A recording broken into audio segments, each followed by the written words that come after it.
सैकड़ों साल पहले की बात है। एक छोटा सा गांव था जहां ज्यादातर लोग बेहद गरीब थे।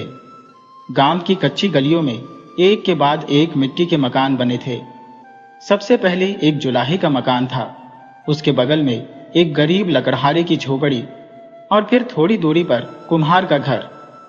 कुम्हार के घर के सामने एक बनिए की छोटी सी दुकान थी और फिर बाकी मकान बिखरे पड़े थे। जुलाहा अपने हुनर से अच्छी कमाई कर लेता था। कुम्हार भी किसी तरह अपना गुजारा कर रहा था, लेकिन बेचारा लकड़हारा बुजुर्ग हो चुका था। उसके हाथ पांव अब काम करने लायक नहीं बचे थे। उसकी पत्नी पहले घर के खर्च के लिए धनिया, मिर्च और मसाले पीसकर कुछ पैसे कमा लेती थी, मगर अब वह भी खांसी की बीमारी से परेशान थी। वैद्य ने उसे चक्की पीसने से सख्त मना कर दिया था। उनके कोई बेटा नहीं था, बस 2 बेटियां थी, कंचन और सुनैना। दोनों बेटियों ने मां से कहा, अम्मा तुम चिंता मत करो, हम चक्की पीस लिया करेंगे, मिर्च धनिया कूट लिया करेंगे। पर मां ने गहरी सांस लेते हुए कहा, नहीं बेटा, अभी तुम्हारी उम्र ही क्या है। अगर तुम्हें भी यह खांसी लग गई तो ये बीमारी बहुत बुरी है। गांव की बस्ती में सभी जानते थे कि लकड़हारे का परिवार कितना गरीब है, पर असल सच्चाई कि उनके घर में मुश्किल से एक वक्त का चूल्हा जलता था, बस जुलाहा ही जानता था। एक दिन जुलाहे ने लकड़हारे को अपने घर बुलाया। बड़े प्यार से कहा, भाई मेरे पास कपड़े का बहुत काम आता है। कई बार तो काम इतना हो जाता है कि मुझे मना करना पड़ता है। अगर तू बुरा न माने तो मैं सूत काटने का थोड़ा काम तेरे घर भेज दिया करूं। तेरी बेटियां मेरे लिए सूत काट देंगी, इससे मेरा भी काम चलता रहेगा और तेरे घर की आमदनी भी हो जाएगी। लकड़हारा यह सुनकर भावुक हो गया, बोला, भाई तूने तो जैसे मेरे दुख का हल निकाल दिया। मैं तेरा यह एहसान कभी नहीं भूलूंगा। जुलाहा मुस्कुराया और बोला, भाई सुना है तेरे घर की हालत बहुत तंगी में है। ये देख, ये कपास की गठरी ले जा, इसे सूत बना देना और जब बन जाए मुझे दे देना। जुलाहे ने मुस्कुराते हुए कहा, भाई मैं तुम्हें इसका मेहनताना भी दूंगा। लकड़हारा खुशी से झूम उठा, गठरी उठाई और घर की ओर चल पड़ा। घर पहुंचते ही उसने दोनों बेटियों कंचन और सुनैना को वह गठरी सौंपते हुए कहा, बेटी हमारे पड़ोसी जुलाहे ने सूत काटने को दिया है, जल्दी से काम निपटा दो ताकि वो हमें फिर से काम दे। बेटियां यह सुनते ही फूली नहीं समाई, दोनों खुश होकर काम में लग गई। दिन रात मेहनत करके उन्होंने जल्दी ही सारा सूत तैयार कर दिया। अगले ही दिन लकड़हारा जुलाहे के पास सूत लेकर पहुंचा। जुलाहा काम देखकर बहुत खुश हुआ, बोला, वाह भाई तेरी बेटियों ने तो कमाल कर दिया, और तुरंत ही मजदूरी देकर एक और गठरी सौंप दी। अब कंचन और सुनैना रोज सूत काटने में लगी रहती। इससे उनके घर में थोड़ी बहुत आमदनी होने लगी थी। भूखा पेट अब थोड़ा मुस्कुराने लगा था।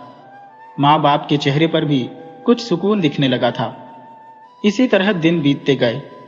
एक दिन जोर की बारिश हुई, बस्ती की सारी गलियां कीचड़ से भर गईं। अगले दिन जब सूरज निकला तब भी गलियों में जगह जगह कीचड़ पड़ा था। दोपहर के वक्त जुलाहे के घर के सामने एक फकीर आकर रुका। दरवाजे पर खड़े होकर बोला, अरे कोई है? भूखे फकीर को कुछ खाने को मिलेगा क्या? लकड़हारे ने दरवाजा खोला और बोला, बाबा थोड़ा ठहरो, खाना बन रहा है। फकीर वहीं दरवाजे के पास बैठ गया। तभी कंचन एक लोटा पानी लेकर बाहर आई। उसने देखा कि फकीर के पैर कीचड़ से सने हुए हैं। बड़े ही स्नेह से बोली, बाबा आपके पैर गंदे हो गए हैं, आइए मैं आपके हाथ पैर धुलवा दूं। फकीर मुस्कुराया। कंचन ने बड़े आदर से उनके हाथ पैर साफ किए। फकीर ने आशीर्वाद देते हुए कहा, बेटी परमात्मा तुम्हारा भला करे। लकड़हारा बोला, बाबा अंदर चलो, बैठकर आराम से खाना खाओ। फकीर हाथ जोड़ते हुए बोला, अरे बेटा मुझे बाहर ही दे दो, यही बैठकर खा लूंगा। लकड़हारा हंसते हुए बोला, नहीं बाबा अंदर चलो, गरीब का घर है पर दिल साफ है। फकीर अंदर आ गया। थोड़ी देर बाद कंचन थाली में मक्की की रोटी और खड़ी परोस कर लाई। फकीर ने देखा और खुशी से बोला, अरे वाह, मक्की की रोटी और खड़ी, आज तो मजा आ जाएगा। फकीर ने प्यार से खाना खाया, लकड़हारे के परिवार को ढेरों आशीर्वाद दिए और वहां से चलता बना। उधर जुलाहे का बेटा बिल्कुल भी अच्छा इंसान नहीं था। जुलाहा और उसकी पत्नी लाख समझाते रहे, पर उसने अपने बाप का काम सीखने का नाम तक न लिया। बचपन से ही उसे किसी काम में मन नहीं लगता था। पहले तो दिन भर गली मोहल्ले में गुल्ली डंडा खेलता रहता, पतंग उड़ाता और फिर कबूतर पालने का शौक चढ़ा। धीरे धीरे वह जुए की लत में पड़ गया। जुए में ऐसा माहिर हो गया था कि मोहल्ले के सारे जुआरी उसे गुरु कहकर बुलाने लगे थे। और गजब तो यह था कि शायद ही कोई दिन जाता जब वह खाली हाथ घर लौटता। हर रोज कुछ न कुछ जीत ही लाता, लेकिन उसकी एक अच्छी आदत थी, घर पहुंचते ही अपने जीते हुए सारे पैसे मां के हाथ में रख देता। मां बेटे की तरफदारी करती, बोली, जुआ खेलता है तो क्या, कम से कम खाली हाथ तो नहीं आता, 2 4 10 20 रुपए लेकर ही आता है। अगर कभी जुलाहा बेटे को डांटता तो पत्नी झल्लाकर कहती, क्यों हर वक्त उसे सुनाते रहते हो, वो तुम्हारी कमाई तो नहीं लुटाता, जिस दिन तुम्हारी कमाई उड़ा देगा तब कहना। जुलाहा यह सुनकर चुप हो जाता, मगर मन ही मन दुखी रहता। एक दिन उसकी पत्नी ने कहा, तुम्हें होश भी है? बेटा अब जवान हो गया है, अब तो उसका ब्याह कर देना चाहिए। घर में बहू आएगी तो मुझे भी कुछ सहारा मिल जाएगा और शायद वो भी सुधर जाए। जुलाहा गहरी सांस लेते हुए बोला, तुम ठीक कहती हो, पर कोई ढंग का घर मिलना चाहिए। मैंने एक दिन यूं ही कुम्हार से कहा था, भाई अपने घर की बेटी का रिश्ता मेरे बेटे परमू से कर दो। तो उसने हंसते हुए कह दिया, मैं अपनी बेटी को कुएं में क्यों धकेलूं, एक जुआरी को अपना दामाद कैसे बना लूं। ये सुनकर उसकी पत्नी गुस्से से बोली, अरे छोड़ोगी, कुम्हार की क्या औकात है, वो खुद क्या है और आज हमारे बेटे को नीचा दिखा रहा है। मैं तो कभी उसके दरवाजे पर पांव भी न रखूं।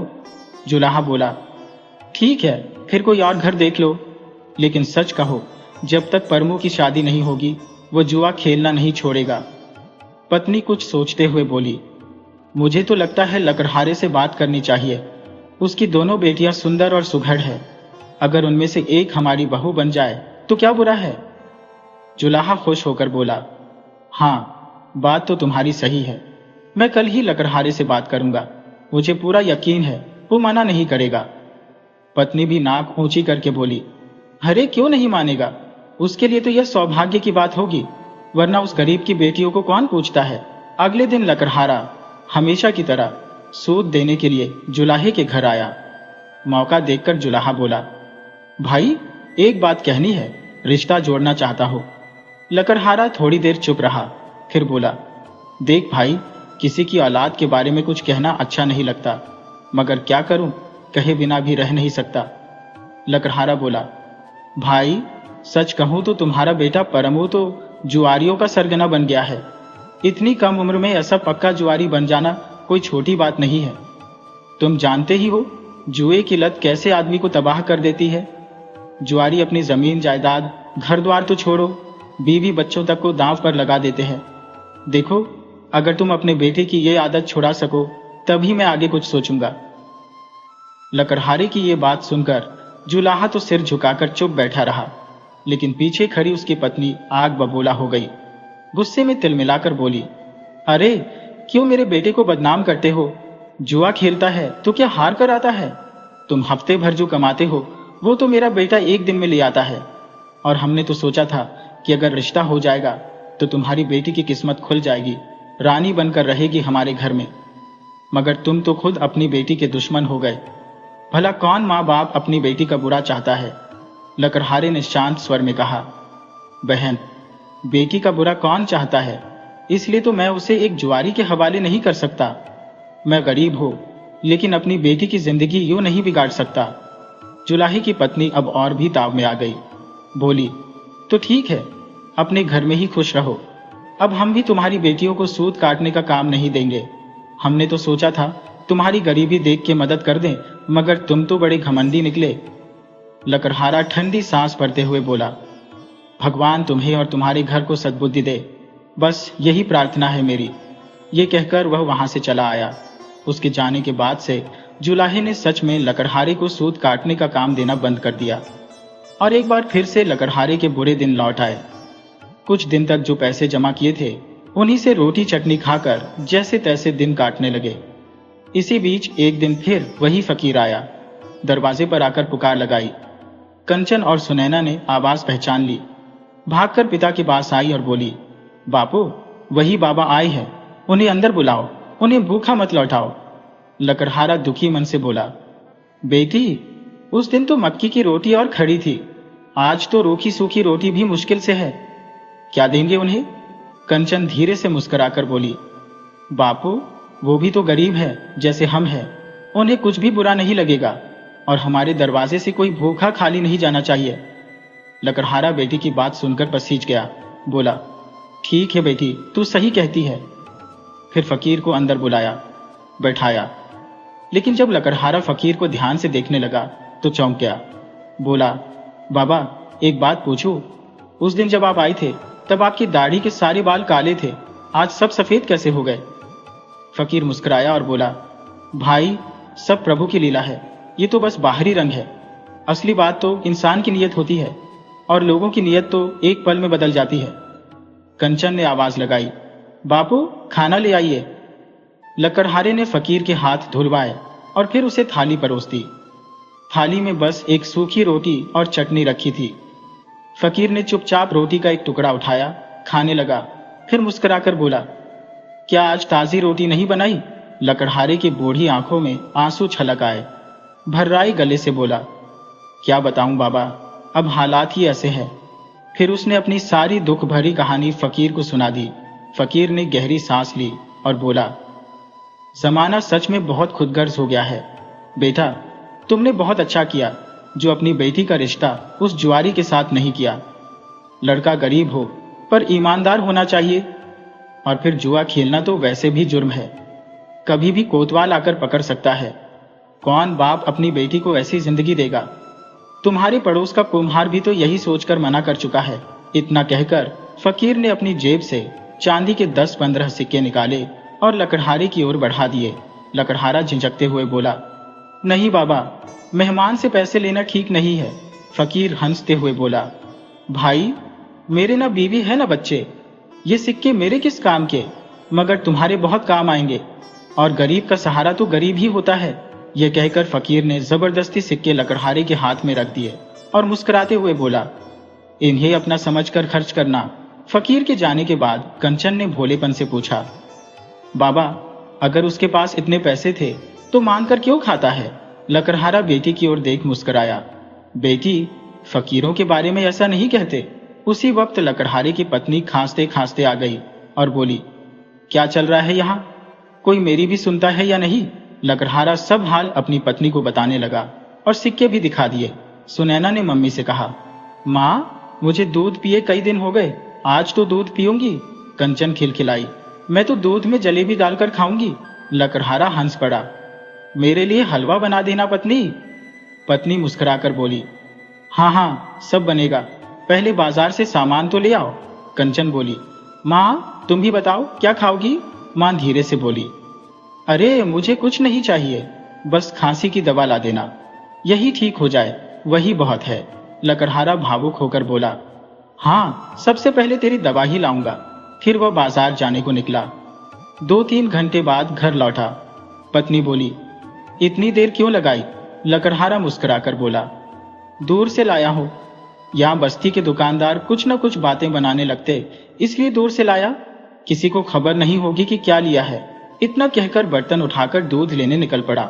जब लौट कर आया तो देखा जुलाहे के घर के आगे भीड़ लगी थी, मोहल्ले के लोग जमा थे। वह जल्दी जल्दी वहां पहुंचा और एक आदमी से पूछा, क्या हुआ, सब ठीक है ना? इतनी भीड़ क्यों?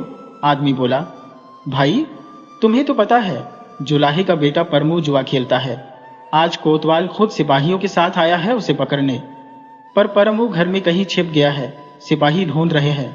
सबको पता था एक न एक दिन ये होना ही था। लकड़हारा चुपचाप सब सुनकर अपने घर लौट आया। कंचन ने चौंक कर पूछा, बाबा, ये कैसा शोरगुल है? लकड़हारा गहरी सांस लेकर बोला, बेटी, कोतवाल अपने सिपाहियों के साथ परमू को पकड़ने आया है, वह कहीं छुप गया है, सिपाही उसे ढूंढ रहे हैं। कंचन ने आंखें फैलाकर कहा, हे भगवान, सचमुच वो फकीर बड़ा पहुंचा हुआ आदमी था। उसने ही कहा था कि जुआ खेलना अपराध है और परमू को सजा हो सकती है। देखो ना, वो बात आज सच हो गई। सुनैना भी बोल पड़ी, दीदी, सारे फकीर भिखारी नहीं होते, कुछ तो सच्चे और नेक दिल इंसान भी होते हैं। वो फकीर भी कोई मामूली इंसान नहीं था, उसकी कही हर बात सच निकली। इधर लकड़हारा फिर घर से बाहर निकला। देखा, सिपाही परमू को पकड़कर घसीटते हुए ले जा रहे थे। जुलाहा उनके सामने हाथ जोड़ता गिड़गिड़ाता जा रहा था। हुजूर, मेरे बेटे को छोड़ दो, वो दोबारा जुआ नहीं खेलेगा, माफ कर दो। पर कोतवाल ने उसकी एक न सुनी। कठोर आवाज में बोला, अब बहुत देर हो चुकी है, कानून सबके लिए बराबर है। और परमू को पकड़कर ले गया। जुलाहे की पत्नी बुरी तरह दहाड़ मार मार कर रो रही थी। मोहल्ले के किसी भी आदमी ने उसका साथ नहीं दिया, क्योंकि सब जानते थे कि परमू कितना बिगड़ैल है। उधर लकड़हारे के घर में रौनक थी। हलवा बन रहा था, बेटियां दूध गर्म कर रही थी। सुनैना एक कटोरे में दूध डालकर अपने कमरे में चली गई। तभी अचानक घर का दरवाजा जोर से खुला। जुलाहे की पत्नी रोती चिल्लाती अंदर आई और बोली, हे राम, तुम्हारे पड़ोस में आफत आई है और तुम लोग दावत उड़ा रहे हो। क्या तुम्हें हमारे दुख की खुशी हो रही है? लकड़हारा शांत होकर बोला, नहीं बहन, ऐसी बात नहीं है, लेकिन तुम्हारा बेटा जुआरी है, सजा भुगत कर छूट ही आएगा। कोई खून खराबा तो नहीं किया उसने कि फांसी हो जाए। लकड़हारे की पत्नी भी बोल पड़ी, बहन, पहले अपने बेटे की करतूतें देखो, यहाँ आकर हमसे क्यों झगड़ रही हो? जुलाहे की पत्नी गिड़गिड़ाकर बोली, बहन, बुरे वक्त में तो पड़ोसी ही काम आते हैं।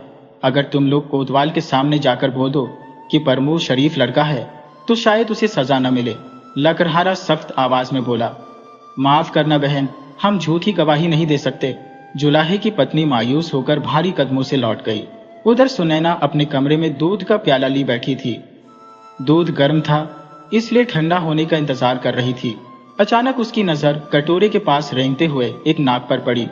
वह उसके ठीक सामने आ बैठा। सुनैना का सारा शरीर कांप उठा। डर के मारे उसकी आवाज भी नहीं निकली, वह हिल भी नहीं सकी, मानो पैरों में जान ही न रही हो।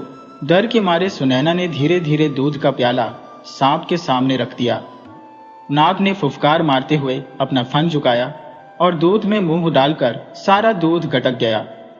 फिर उसी तरह फन उठाकर स्थिर बैठ गया, जैसे कोई राजा अपने दरबार में बैठा हो।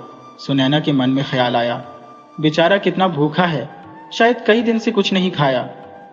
वह सोच में पड़ गई कि उसे और दूध देना चाहिए या नहीं। फिर दिल कराकर प्याला उठाया और दोबारा रसोई की तरफ चल दी। रास्ते में उसके मन में डर का साया मंडरा रहा था। कहीं ये नाग मुझे डस न ले, लेकिन अगर डसना होता तो कब का डस चुका होता। अपने ही सवालों से जूझते हुए उसने फिर से दूध भरा और लाकर नाग के सामने रख दिया। नाग ने फिर वही किया, पूरा दूध पी गया और बिना हिले डुले फन उठाकर बैठ गया। सुनैना ने सोचा, अब तो सारा दूध इसे दे दिया है और मेरे पास कुछ नहीं बचा। उसने धीरे से कहा, अब और नहीं है मेरे पास, जा, अब तू कहीं और जा। जैसे नाग उसकी बात समझ गया हो, वैसे ही वह रेंगता हुआ संदूक के पीछे जा छिपा। सुनैना की चिंता अब और बढ़ गई। अगर ये रात को निकल आया तो? सब सो रहे होंगे, कहीं किसी को डस न ले। उसने धीरे से संदूक हटाने की कोशिश की, पर वहां कोई नहीं था। नाग जैसे हवा हो गया। थकी हारी सुनैना कमरे से बाहर आई। लकड़हारा बोला, बेटी, थोड़ा दूध माँ को भी दे दे। सुनैना हंसते हुए बोली, बापू, आज तो मैं सारा दूध पी गई, माँ के लिए कल ला देना। पर असलियत उसने छुपा ली। दिल ही दिल में सोचने लगी, अगर मैंने बता दिया कि संदूक के पीछे नाग था तो सब डर जाएंगे, कोई सोएगा नहीं।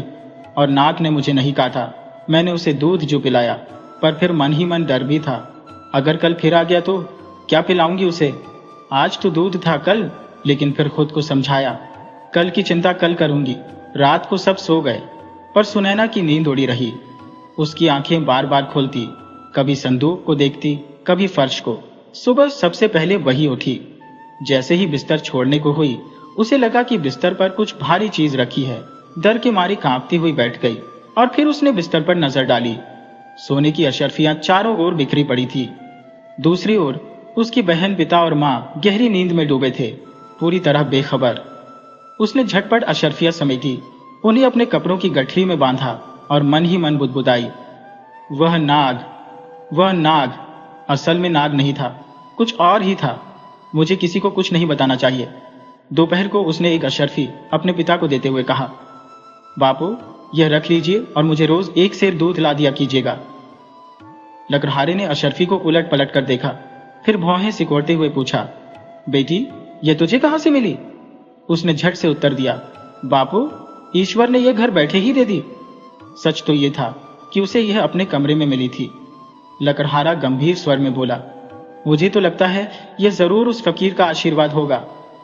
उधर परमू और उसके साथियों को न्याय अधिकारी ने 6 महीने की कैद की सजा सुना दी थी। अगले दिन बस्ती में हलचल मच गई। लकड़हारे के घर के बाहर 4-5 सिपाही आकर रुके। उनके साथ एक शाही बग्घी भी थी। करीब आधे घंटे बाद लकड़हारा अपने घर से बाहर निकला और बिना कुछ बोले सीधे बग्घी में जाकर बैठ गया। बस्ती के लोग यह देखकर अवाक थे। आखिर लकड़हारे ने ऐसा क्या कर दिया जो राजा ने उसे इतने सम्मान के साथ अपने महल में बुलाया। बस्ती के लोग अवाक थे। लकड़हारे को सिपाही महल ले गए और वहां राजा उसका इंतजार कर रहा था। जब वह राजा के सामने पहुंचा तो उसे सम्मान पूर्वक पास बिठाया गया। राजा ने नौकरों को इशारा किया कि स्वादिष्ट भोजन परोसा जाए। लकड़हारा घबराते हुए बोला, हुजूर, मैं तो एक साधारण गरीब आदमी हूं, मुझे इतने सम्मान के साथ क्यों बुलाया गया? राजा मुस्कुराया, हाँ, तुम गरीब हो, पर मेरे लिए बहुत खास। तभी नौकर चांदी की थालियों में विभिन्न पकवान लेकर आ गए। राजा ने कहा, पहले भोजन कर लीजिए। लकड़हारे ने संकोच से भोजन ग्रहण किया। फिर राजा ने कहा, तुमने मुझे नहीं पहचाना, पर मैं तुम्हें जानता हूं। मैं भेष बदलकर अपनी प्रजा का हाल जानने निकलता हूं। तुम्हारे दरवाजे पर मैं 2 बार फकीर के रूप में आया, पहली बार काली दाढ़ी लगाकर और दूसरी बार सफेद। उस दिन तुमने कहा था, पहले तो तुम्हारी दाढ़ी काली थी, अब सफेद कैसे हो गई? लकड़हारे की आंखों में चमक आ गई, पर वह चुप रहा। राजा आगे बोला, उस दिन तुम्हारी बेटी ने मेरे हाथ पैर धुलवाए और भोजन कराया। उसकी दयालुता ने मेरा हृदय जीत लिया, इसलिए मैं आज तुमसे तुम्हारी बेटी का हाथ मांगने आया हूं। लकड़हारा स्तब्ध रह गया, फिर धीमे स्वर में बोला, महाराज, वह तो एक गरीब की बेटी है, वह महल में कैसे रह पाएगी? आपको खुश कैसे रख सकेगी? राजा हंसा, यह कोई बड़ी बात नहीं, वह यहां रहकर सब कुछ सीख जाएगी। लकड़हारे ने सिर झुका दिया, अगर यह आपका निर्णय है तो मुझे स्वीकार है। राजा ने खुशी खुशी अपने नौकरों को बहुमूल्य वस्त्र, आभूषण और उपहार लकड़हारे के घर भेजने का आदेश दिया। जब लकड़हारे की पत्नी और बेटियों ने उसे इस शान शौकत के साथ लौटते देखा तो उनकी खुशी का ठिकाना न रहा। बस्ती के लोग यह देख अचरज में पड़ गए। इसी बीच शहर के बाहर एक धनी सौदागर अपने सैकड़ों ओटों और नौकरों के साथ आकर रुका। उसने वहीं जमीन खरीदी और एक भव्य महल बनवाने लगा। कुछ ही दिनों में उसका महल तैयार हो गया और देखते ही देखते पूरे नगर में चर्चा होने लगी, यह तो राजा के महल से भी शानदार है। जब राजा को इस बारे में पता चला तो उसकी भी इच्छा हुई कि वह इसे देखे। उसने सौदागर को संदेश भेजा। सौदागर ने उत्तर दिया, महाराज, ये राज्य भी आपका है और ये घर भी, आप जब चाहें पधारें। राजा यह सुनकर प्रसन्न हुआ और सौदागर को महल में आमंत्रित किया। दोनों ऐसे मिले मानो पुराने मित्र हों। सौदागर अक्सर महल आने लगा और राजा को अनमोल उपहार भेंट करता। एक दिन बातचीत के दौरान राजा को पता चला कि सौदागर अब तक अविवाहित था और एक उपयुक्त जीवन संगिनी की तलाश में था। ये सुनकर राजा मुस्कुराया और कहा, मेरे पास एक उत्तम प्रस्ताव है, लकड़हारे की दूसरी बेटी सुनैना। सौदागर कुछ पल चुप रहा, फिर मुस्कुराते हुए बोला, यही तो मैं भी चाहता था। सौदागर को अपने लिए एक अच्छी लड़की की तलाश थी, फिर चाहे वह किसी गरीब परिवार से ही क्यों ना हो। संयोग से उसी दिन लकड़हारे की दोनों बेटियों का विवाह तय हो गया। बड़ी बेटी कंचन का विवाह राजा से हुआ, जबकि छोटी बेटी सुनैना सौदागर की संगिनी बनी। दोनों ही अपने अपने घरों में आनंदित थी। राजमहल भव्य था, परंतु वहां एक शख्स की अनुपस्थिति साफ झलक रही थी, राजा की पहली पत्नी। हकीकत यह थी कि राजा का विवाह पहले भी हो चुका था, मगर संतान न होने के कारण उसने दूसरा विवाह किया। कंचन के आगमन के बाद पहली रानी के मन में ईर्ष्या का बीज गहराने लगा। वह उसे राजा की नजरों में गिराने के लिए षड्यंत्र रचने लगी। महल में कई नौकर उसके प्रति निष्ठावान थे। एक दिन उसने अपने सबसे पुराने और वफादार नौकर को बुलाया, उसे अशर्फियों की एक भारी थैली दी और कानों में धीमे स्वर में कुछ कहा। नौकर आज्ञा पाकर सावधानी से महल से बाहर निकलने लगा, लेकिन तभी उसकी चाल पर राजा की निगाह पड़ गई। राजा ने देखा कि नौकर कुछ छिपाने की कोशिश कर रहा है। उसने तत्काल उसे रोका और कड़क स्वर में पूछा, यह अशर्फियों की थैली लेकर तुम कहाँ जा रहे हो? नौकर घबरा गया, परंतु झिझकते हुए बोला, हुजूर, यह थैली छोटी रानी कंचन ने मुझे दी है। उन्होंने कहा कि इसे उनके पिताजी के घर पहुंचा दूं। राजा का चेहरा कठोर हो गया। वह बिना कुछ कहे सीधे कंचन के पास पहुंचा और क्रोधित स्वर में बोला, अगर तुम्हें अपने पिता को कुछ धन भिजवाना था तो मुझसे कह सकती थी। इस तरह चोरी छिपे भेजना क्या उचित है? कंचन हतप्रभ रह गई। उसकी आंखों में सवाल थे। महाराज, कोई गलती हुई है। मैंने किसी नौकर को अशर्फियों की थैली नहीं दी। यह अवश्य कोई साजिश है। लेकिन राजा का क्रोध शांत नहीं हुआ। पैर पटकता हुआ वह वहां से चला गया, भीतर ही भीतर नाराज। कंचन की सफाई पर उसने विश्वास नहीं किया। कुछ ही दिनों बाद बड़ी रानी ने एक नई चाल चली। उसने अपनी विश्वास पात्र दासी को बुलाया, उसे एक रहस्यमयी पिटारी सौंपी और फुसफुसाते हुए उसे अगला कदम समझाने लगी। दासी जैसे ही पिटारी लेकर राजा के सामने से गुजरी, राजा की पैनी नजर उस पर पड़ी। उसने तुरंत दासी को रोका और गंभीर स्वर में पूछा, तुम यह गहनों की पिटारी लेकर कहां जा रही हो? दासी हाथ जोड़कर बोली, महाराज, यह पिटारी छोटी रानी कंचन ने दी है। उन्होंने कहा कि इसे उनकी बहन सुनैना के घर पहुंचा दूं। राजा का चेहरा गुस्से से तमतमा उठा। उसकी भ्रुकुटी तन गई। उसने गहने वहीं रखवा दिए और दासी को जाने का संकेत किया। फिर तुरंत कंचन को बुलवाया। रानी, तुमने बिना मुझसे कहे गहनों की पिटारी अपनी बहन को क्यों भेजी? कंचन हक्की बक्की रह गई। उसकी आंखों में अचरज था। महाराज, मैंने ऐसी कोई पिटारी नहीं भेजी। कोई महल में मेरे खिलाफ षड्यंत्र रच रहा है। पर राजा ने उसकी बात पर ध्यान नहीं दिया। वह गुस्से में वहां से चला गया। तभी एक नौकर दौड़ता हुआ आया, घबराए स्वर में बोला, महाराज, महल की एक दासी को एक भयंकर नाग ने लपेट रखा है। जल्दी चलिए, उसकी जान खतरे में है। महल के सभी लोग घबराकर वहां पहुंचे। ये वही दासी थी जो गहनों की पिटारी लेकर बाहर जाने वाली थी। एक विशाल नाग उसकी छाती पर बैठा फुफकार रहा था। कंचन ने यह देखा तो गंभीर स्वर में बोली, भगवान ने इस झूठी और मक्कार दासी को दंड देने के लिए यह सांप भेजा है। दासी घबराकर रोने लगी। महारानी जी, मुझे क्षमा कर दीजिए। मैंने आपके खिलाफ झूठ बोलकर महाराज को भड़काया, लेकिन यह पिटारी छोटी रानी ने नहीं बल्कि बड़ी रानी साहिबा ने दी थी। उन्होंने ही मुझसे झूठ बोलने को कहा था। इतना कहते ही सांप दासी को छोड़कर नीचे उतर गया और उस नौकर की ओर बढ़ने लगा जिसने पहले अशर्फियों की थैली का झूठ बोला था। नौकर यह देख कांप उठा। उसने हाथ जोड़कर राजा से कहा, महाराज, मुझे क्षमा कर दीजिए। वह थैली भी छोटी रानी ने नहीं बड़ी रानी साहिबा ने दी थी। वह छोटी रानी को अपने रास्ते से हटाना चाहती थी। लालच में आकर मुझसे बहुत बड़ी गलती हो गई। अब राजा की आंखों से अज्ञानता का पर्दा हट चुका था। तभी सांप फुफकारता हुआ वहां से चला गया। कुछ ही देर में एक और दासी दौड़ती हुई आई और घबराकर बोली, महाराज, बड़ी रानी को एक सांप ने डस लिया है। महल में हड़कंप मच गया। जब सभी लोग वहां पहुंचे, बड़ी रानी जमीन पर पड़ी तड़प रही थी। उसकी आंखों में पछतावे के आंसू थे। महाराज, मुझे क्षमा कर दीजिए। मैं हार गई। ये मेरी ही साजिश थी। मैंने ही दासी और नौकर को लालच देकर यह षड्यंत्र रचा था। अब मुझे अपने कर्मों की सजा मिल गई है। कुछ ही क्षणों बाद उसकी आंखें सदा के लिए बंद हो गईं। अब सच्चाई सबके सामने थी। छोटी रानी कंचन निर्दोष साबित हो चुकी थी। जब यह खबर सुनैना तक पहुंची तो वह अपने पति सौदागर से बोली, आपको पता है, एक सांप ने बड़ी रानी को डस लिया और मेरी बहन को बेगुनाह साबित कर दिया। सौदागर मुस्कुराया। एक सांप वह भी तो था जिसे तुम दूध पिलाती थी और जिसने तुम्हें अशर्फियां दी थी। सुनैना चौंक गई। आपको उस सांप के बारे में कैसे पता? सौदागर ने रहस्यमयी हंसी के साथ कहा, वह साधारण सांप नहीं था। वह एक इच्छाधारी नाग था, मेरा मित्र। क्या? हाँ, बरसों पहले जब मैं जंगल में था तो एक घायल नाग मुझे मिला। किसी बाज ने उसे बुरी तरह घायल कर दिया था। मैंने उसे उठाया, उसकी मरहम पट्टी की और उसे दूध पिलाया। तभी से वह मेरा मित्र बन गया। जब मैंने उससे कहा कि मुझे एक अच्छी लड़की की तलाश है तो उसने तुम्हें चुन लिया।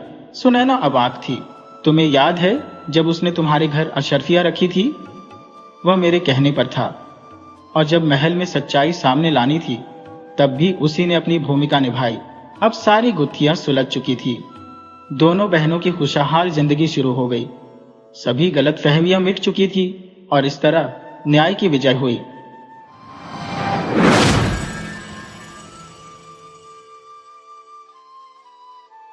काफी पुराने समय की बात है। सहारनपुर में लाला अयोध्या नाथ रहते थे। जब तक वह निर्धन थे तब तक उन्हें रुपयों की कोई लालसा न थी, परंतु जब पैसे हो गए तो दिन रात उन्हें बढ़ाने की चिंता रहने लगी। धन तृष्णा का ईंधन है, जो जो रुपया आता जाता है तृष्णा बढ़ती रहती है।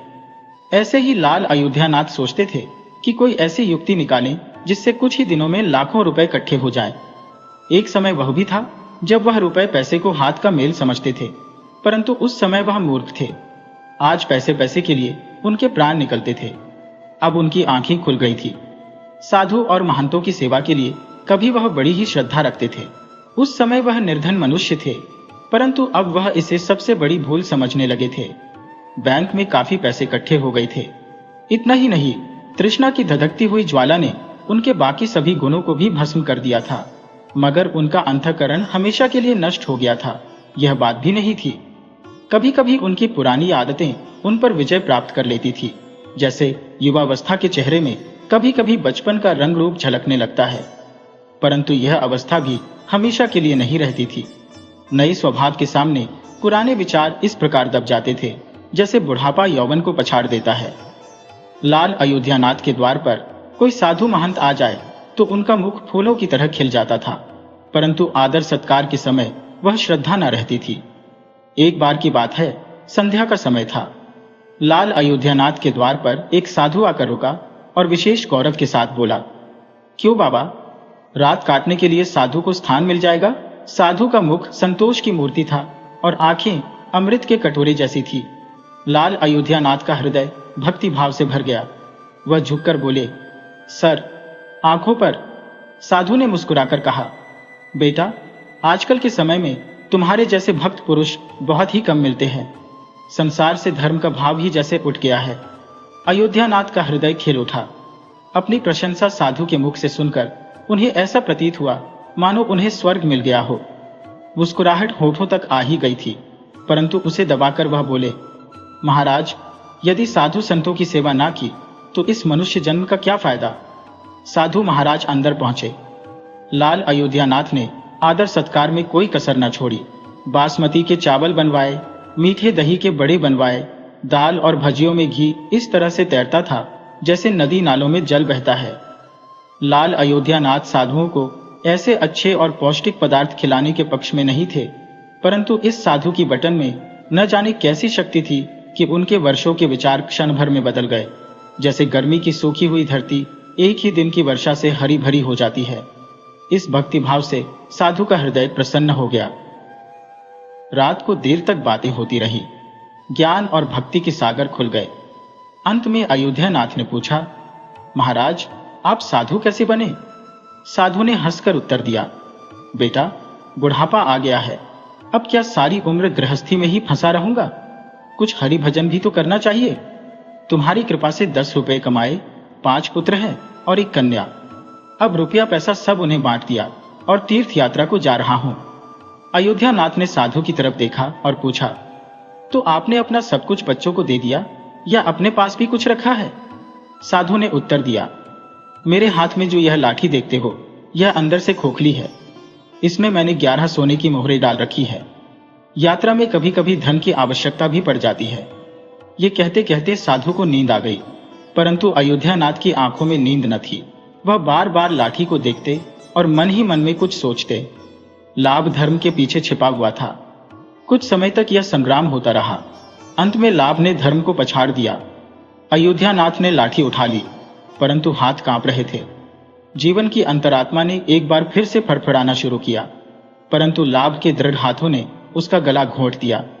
अयोध्यानाथ ने लाठी खोलकर उसमें से सोने की मोहरें निकाल ली और उनकी जगह पर साधारण सिक्के भर दिए। पाप का जादू चल चुका था। अगली सुबह हुई। साधु हरिद्वार जाने को तैयार हुआ। अयोध्यानाथ का हृदय बैठा जा रहा था। उन्हें डर था कि कहीं साधु को संदेह न हो जाए। इस विचार से उनके चेहरे का रंग उड़ता जा रहा था, परंतु साधु को इस घटना की कुछ भी खबर न थी। वह मुस्कुरा मुस्कुराकर बातें करता और रात के आदर सत्कार के लिए बार बार धन्यवाद देता था। चलते समय अयोध्या नाथ ने कहा, महाराज, मेरे यहाँ पर संतान नहीं है, आप ईश्वर से प्रार्थना करें। हम पापी लोग हैं, हमारी प्रार्थना का असर नहीं होता।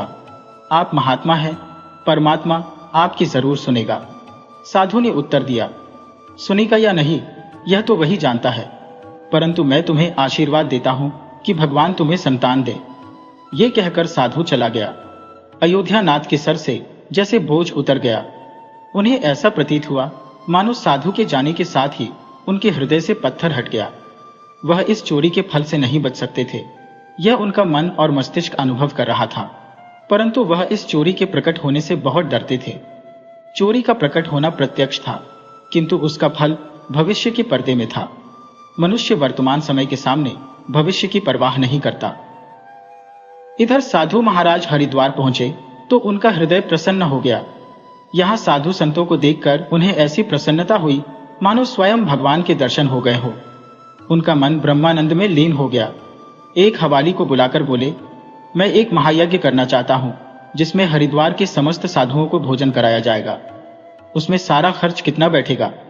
हवाली ने अंदाज लगाकर उत्तर दिया, 750 रुपए में सब कुछ हो जाएगा। बहुत अच्छी तरह से हो जाएगा महाराज। साधु ने क्षण भर के लिए सोचा और फिर कहा, तुम यह सब प्रबंध कर सकोगे? जी बिल्कुल कर सकेंगे। तो फिर सारा प्रबंध तुम ही करो, जो खर्चा होगा मैं दे दूंगा। ये कहते कहते साधु महाराज ने अपनी लाठी की ओर देखा। हवाली ने उत्तर दिया, महाराज आप निश्चिंत रहें, सब प्रबंध हो जाएगा। दूसरे दिन यज्ञ हुआ। हरिद्वार भर में धूम मच गई। लोग देखते थे और आनंद से झूमते थे। कहते थे, यज्ञ बहुत देखे हैं, परंतु इस उदारता और भक्ति भावना से रुपया पानी की तरह बहते किसी को नहीं देखा। ऐसे धर्मनिष्ठ लोग कम ही मिलते हैं जिनके पास मोहरें बहुत पड़ी हैं। वे मुकदमेबाजी में लाखों लूट देते हैं, बेटे के ब्याह पर लाखों उड़ा देते हैं, परंतु धर्म के कार्य में एक पैसा भी खर्च नहीं करते। यह मनुष्य सच्चा मनुष्य है, जिसने अपना सच्चा धर्म समझा और धर्म के सामने पैसे का मुंह नहीं देखा। अपनी प्रशंसा सुनकर साधु का दिमाग 7वें आसमान पर पहुंच गया और उसका हृदय आनंद में हिलोर लेने लगा। साधु प्रसन्न हो रहा था, परंतु उसका भाग्य रो रहा था। शाम हुई। साधु ने अपने कमरे का दरवाजा बंद किया और लाठी को खोलकर देखा। लाठी के अंदर साधारण सिक्के देखकर उसका हृदय कांप गया। उसे ऐसा प्रतीत हुआ मानो कोई भयानक स्वप्न देख रहा हो। उसे अपनी आंखों पर विश्वास नहीं होता था। वह चाहता था कि यह सपना जल्दी से खत्म हो जाए, परंतु यह सपना ऐसा नहीं था जिसके पश्चात उसकी नींद खुल जाती। उसने उन साधारण सिक्कों को आंखें मल मल कर देखा। उसे लगता था कि अब भी मेरी भूल दूर हो जाएगी, परंतु ऐसा ना हुआ। साधु के मुख पर पसीने की बूंदें झलकने लगी। हवाली का हिसाब थोड़ी ही देर बाद देना था। उसने सोचा, अब क्या होगा? अपमान का चित्र आंखों के सामने खींच गया। साधु कांप कर खड़ा हो गया। अपमान का विचार अपमान से भी अधिक भयानक होता है। साधु में उसे सहन करने की शक्ति नहीं थी। उसने कुछ देर तक विचार किया, जैसे निराश मनुष्य समुद्र में कूदने से पहले विचार करता है। फिर साधु ने दरवाजा बंद कर लिया। साथ ही उसकी आशा के दरवाजे भी बंद हो गए। साधु ने चारपाई की रस्सी निकाली और उसे छत पर मटका दिया। मृत्यु दरवाजे पर खड़ी थी। साधु की अंतरात्मा ने उपदेश किया, दिमाग ने युक्तियां बताई, परंतु निराशा ने सब ओर अंधेरा फैला दिया। साधु का मुख मृतक के समान सफेद हो गया। तब उसने चारपाई पर खड़े होकर रस्सी का फंदा गले में डाला और थरथराते हुए पैरों की अंतिम चेष्टा से चारपाई को ठोकर मारकर गिरा दिया। साधु फांसी पर झूल गया और उसकी मृत्यु हो गई। सुबह के समय कैसा आनंद था, परंतु किसे पता था कि शाम ऐसी दुख में होगी। थोड़े समय के पश्चात यह घटना बच्चे बच्चे के मुंह पर थी। साधु तो मर गया, परंतु उसका आशीर्वाद अभी भी जिंदा था। साल भर के भीतर ही अयोध्या नाथ के घर पर एक पुत्र पैदा हुआ। मरी हुई आशाओं में जान पड़ गई। अयोध्या नाथ ऐसे प्रसन्न थे मानो सारे संसार का धन मिल गया हो। अंधेरे घर में प्रकाश हो गया था। उनके पैर धरती पर ना पड़ते थे। बालक का नामकरण संस्कार बड़ी ही धूमधाम से किया गया। इस उत्सव के अवसर पर एक बड़ा भोज दिया गया। उस दिन अयोध्या नाथ ने अपनी सारी जिंदगी की कंजूसी निकाल दी और रुपए को पानी की तरह बहाया। बालक का नाम द्वारकानाथ रखा गया। द्वारकानाथ बहुत ही सुशील बालक था। उसकी बुद्धि देखकर आश्चर्य होता था। लोग कहते थे, यह कल का नाम बढ़ाएगा। अयोध्यानाथ यह सुनकर पहले आनंदित होते और उसकी शरारतों और चंचलताओं को देखकर उनका प्यार और भी बढ़ता जाता था। इसी प्रकार 6 वर्ष बीत गए। द्वारकानाथ स्कूल में पढ़ने गया। वहां उसके गुणों का विकास होने लगा। सोना कुंदन बन गया। वह सदैव अपनी श्रेणी में प्रथम रहता था। अयोध्यानाथ यह देखते और परमात्मा को धन्यवाद देते, परंतु कभी कभी उन्हें जब साधु के साथ अपना दुर्व्यवहार याद आ जाता तो उनके कलेजे में भाले से चुभ जाते थे और उनकी आत्मा पर एक अज्ञात सा भय छा जाता था। उन्हें अब आकर अपने ऊपर क्रोध आता था। वे अक्सर मन ही मन दुखी रहते थे कि मेरी बुद्धि पर कैसा पर्दा पड़ गया था जो ऐसी मूर्खता में कर बैठा। परंतु वह गुजरा हुआ समय उनके हाथ में ना आता था। उन्होंने वह सोने की मोहरे एक रुमाल में बांधकर एक संदूक में रख दी थी और यह निश्चय किया कि उसे साधु को दे देंगे। उन्होंने साधु की खोज करने के लिए कई मनुष्यों को भेजा, परंतु वे साधु तक पहुंच ना सके। यहां तक कि अब अयोध्यानाथ वह घटना भूल चुके थे, परंतु वे सोने की मोहरे एक रुमाल में अभी भी संदूक में रखी हुई थी। समय बीतता गया। द्वारकानाथ अब 18 वर्ष का हो गया। वसंत के दिन थे। खेतों में सरसों फूली हुई थी। अयोध्यानाथ अपनी धर्मपत्नी और बेटे द्वारकानाथ के साथ हरिद्वार को चल पड़े। वहां पर पहुंचकर वे एक सराय में ठहरे। वहां पर अयोध्यानाथ को एक नया रहस्य मालूम हुआ कि उनके बेटे द्वारकानाथ की प्रकृति साधुओं जैसी थी। वह दिन रात साधुओं के दरबार में घूमता रहता। कोई भी दिन दुखी और गरीब उसे दिखाई देता तो वह उसकी सहायता करता। अयोध्यानाथ यह देखकर बड़े ही कुपित थे, परंतु वे कुछ कर ना सकते थे। द्वारकानाथ का मुख देखकर उनका क्रोध तत्काल ही उतर जाता था। वह बहुत सोचते थे, परंतु द्वारकानाथ के इस स्वभाव का कारण उन्हें समझ में नहीं आता था। एक बार सांझ का समय था। द्वारकानाथ हरिद्वार में ही अपने दरबार की तरफ लौट रहा था कि रास्ते में एक बूढ़ा आदमी उसे रोता हुआ मिला। द्वारकानाथ ने आश्चर्य से पूछा, क्यों भाई, रोते क्यों हो? क्या कहूं? कहते हुए लज्जा आती है। फिर भी बताओ तो, द्वारकानाथ ने आग्रह किया। मैं गंगा जी में डूबकर अपना जीवन खत्म करने जा रहा हूं, क्योंकि मुझे व्यापार में घाटा हुआ है और मेरे सर पर बहुत सा कर्ज है। व्यापार में घाटा हुआ है और कर्ज है, परंतु यह तो मामूली सी बात है। बूढ़े आदमी ने विचित्र भाव से द्वारकानाथ की ओर देखकर कहा, मुझे ऋण चुकाना है, नहीं तो आत्महत्या करने के सिवा मेरे पास कोई चार नहीं है। द्वारकानाथ कुछ देर चुप रहा। यह मौन उस अभागे बूढ़े आदमी के लिए एक आशा बन गया। बहते हुए आंसू रुक गए। द्वारकानाथ ने बूढ़े से पूछा, कितने रुपयों से तुम्हारा काम चल सकेगा? जब मनुष्य निराश हो जाता है तो उसे पग पग पर आशा दिखाई देती है। बूढ़े आदमी ने हिसाब लगाकर उत्तर दिया, मेरे सर पर 1400 के लगभग ऋण चढ़ा हुआ है। 1400 रुपए? हाँ, 1400 रुपए। द्वारकानाथ कुछ देर चुप रहा, फिर उसने कहा, चिंता ना करो, प्रबंध हो जाएगा। बूढ़े आदमी ने पूछा, तो कब तक? आज ही रात तक। द्वारकानाथ ने उत्तर दिया, कर दूंगा। तुम मुझे कहां पर मिलोगे? बूढ़ी ने कहा, चौक पर जो हवाई की बड़ी दुकान है वह मेरी ही दुकान है, मैं तुम्हें वहीं पर मिलूंगा। द्वारकानाथ उड़ता हुआ वापस सराय में पहुंचा। उस समय उसके हृदय में हलचल सी मची हुई थी। उसका चेहरा व्याकुल था। वह चाहता था कि जितनी जल्दी हो सके हवाई का संकट दूर कर दे। उसे किसी दिव्य शक्ति ने विश्वास दिला दिया था कि इस हवाई की सहायता करना मेरा धर्म है। वह एक विशेष भावनात्मकता के साथ घर पर पहुंचा। माता और पिता दोनों कहीं बाहर गए हुए थे। द्वारकानाथ का रास्ता साफ हो गया। उसने नौकरों से चाबियां ली और कमरे के अंदर गया, परंतु संदूक में ताला लगा हुआ था। द्वारकानाथ पर भूत सवार था। उसने पत्थर लेकर संदूक का ताला तोड़ दिया और फिर संदूक टटोलने लगा। निराशा ने पर फैलाए, मगर आशा ने एक चमक दिखाई। द्वारकानाथ के हाथ में एक रुमाल आ गया। उसने कांपते हुए हाथों से उसे जल्दी से खोला। उसका हृदय कमल की तरह खिल गया। उसे रुमाल में सोने की मोहरें मिली। यह वही सोने की मोहरें थी जो एक समय में अयोध्यानाथ ने साधु से चुराई थी। मोहरें गिनी तो पूरी 100 निकली। द्वारकानाथ का हृदय प्रफुल्लित हो गया। उसने मोहरें जब में रखी और रुमाल को वापस संदूक में रख दिया और इस तरह से भागा जैसे कोई पुलिस वाला उसके पीछे लगा हो। द्वारकानाथ ने भलाई करने के लिए बुराई का सहारा लिया था। अपना काम पूरा करके द्वारकानाथ वापस घर पर पहुंचा। रात का समय था। वह अभी आकर बैठा ही था कि उसके पेट में पीड़ा होने लगी। द्वारकानाथ एक साहसी नवयुवक था। बड़े से बड़े कष्ट में भी वह हिम्मत नहीं हारता था। परंतु यह पीड़ा न जाने किस प्रकार की थी कि उसके मुख से चीखें निकल गईं। अयोध्या नाथ ने भी जब देखा तो उसे ऐसा जान पड़ा जैसे कोई विपत्ति पड़ने वाली है। वह दौड़ते हुए डॉक्टर के पास गए, परंतु अभी वापस बिना आए थे कि द्वारकानाथ ने प्राण त्याग दिए।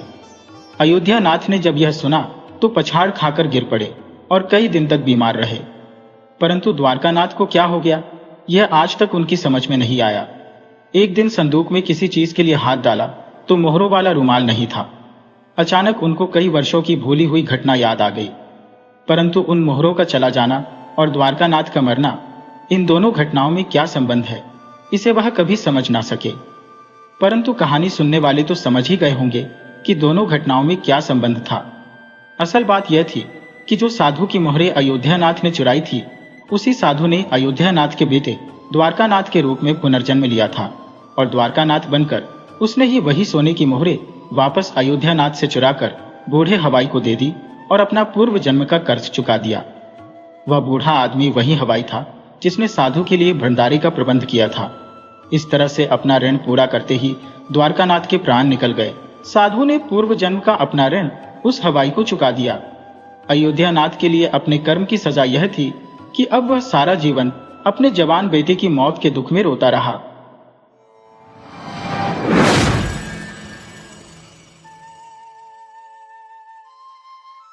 रतनगढ़ राज्य पर महाराज चंद्रसेन का शासन हुआ करता था। उनकी पत्नी का नाम मधुमती था। एक दिन रानी मधुमती की मां राजमहल में उनसे मिलने आई। अपनी बेटी को देखकर वे चौंक गईं, क्योंकि मधुमती अब कुछ ज्यादा ही मोटी दिखाई दे रही थी। अपनी बेटी के वजन को देखते हुए उन्होंने कहा, बेटी, यह क्या हो रहा है? तुम इतनी मोटी कैसे हो गई? यह अच्छी बात नहीं है। रानी ने लापरवाही से उत्तर दिया, मां, दुनिया में मुझसे भी ज्यादा मोटे लोग हैं। बेटी, तुम्हें दूसरों से क्या मतलब? लेकिन तुम एक रानी हो। मैं कहती हूं कि अपने मोटापे पर ध्यान दो। मोटा होना अच्छी बात नहीं है। अपना नहीं तो अपने बच्चों का ही ख्याल करो। क्या तुम चाहती हो कि उनके लिए कोई सौतेली मां आ जाए? मेरी बात नहीं मानोगी तो पछताओगी। इन राजा महाराजाओं का कोई भरोसा नहीं।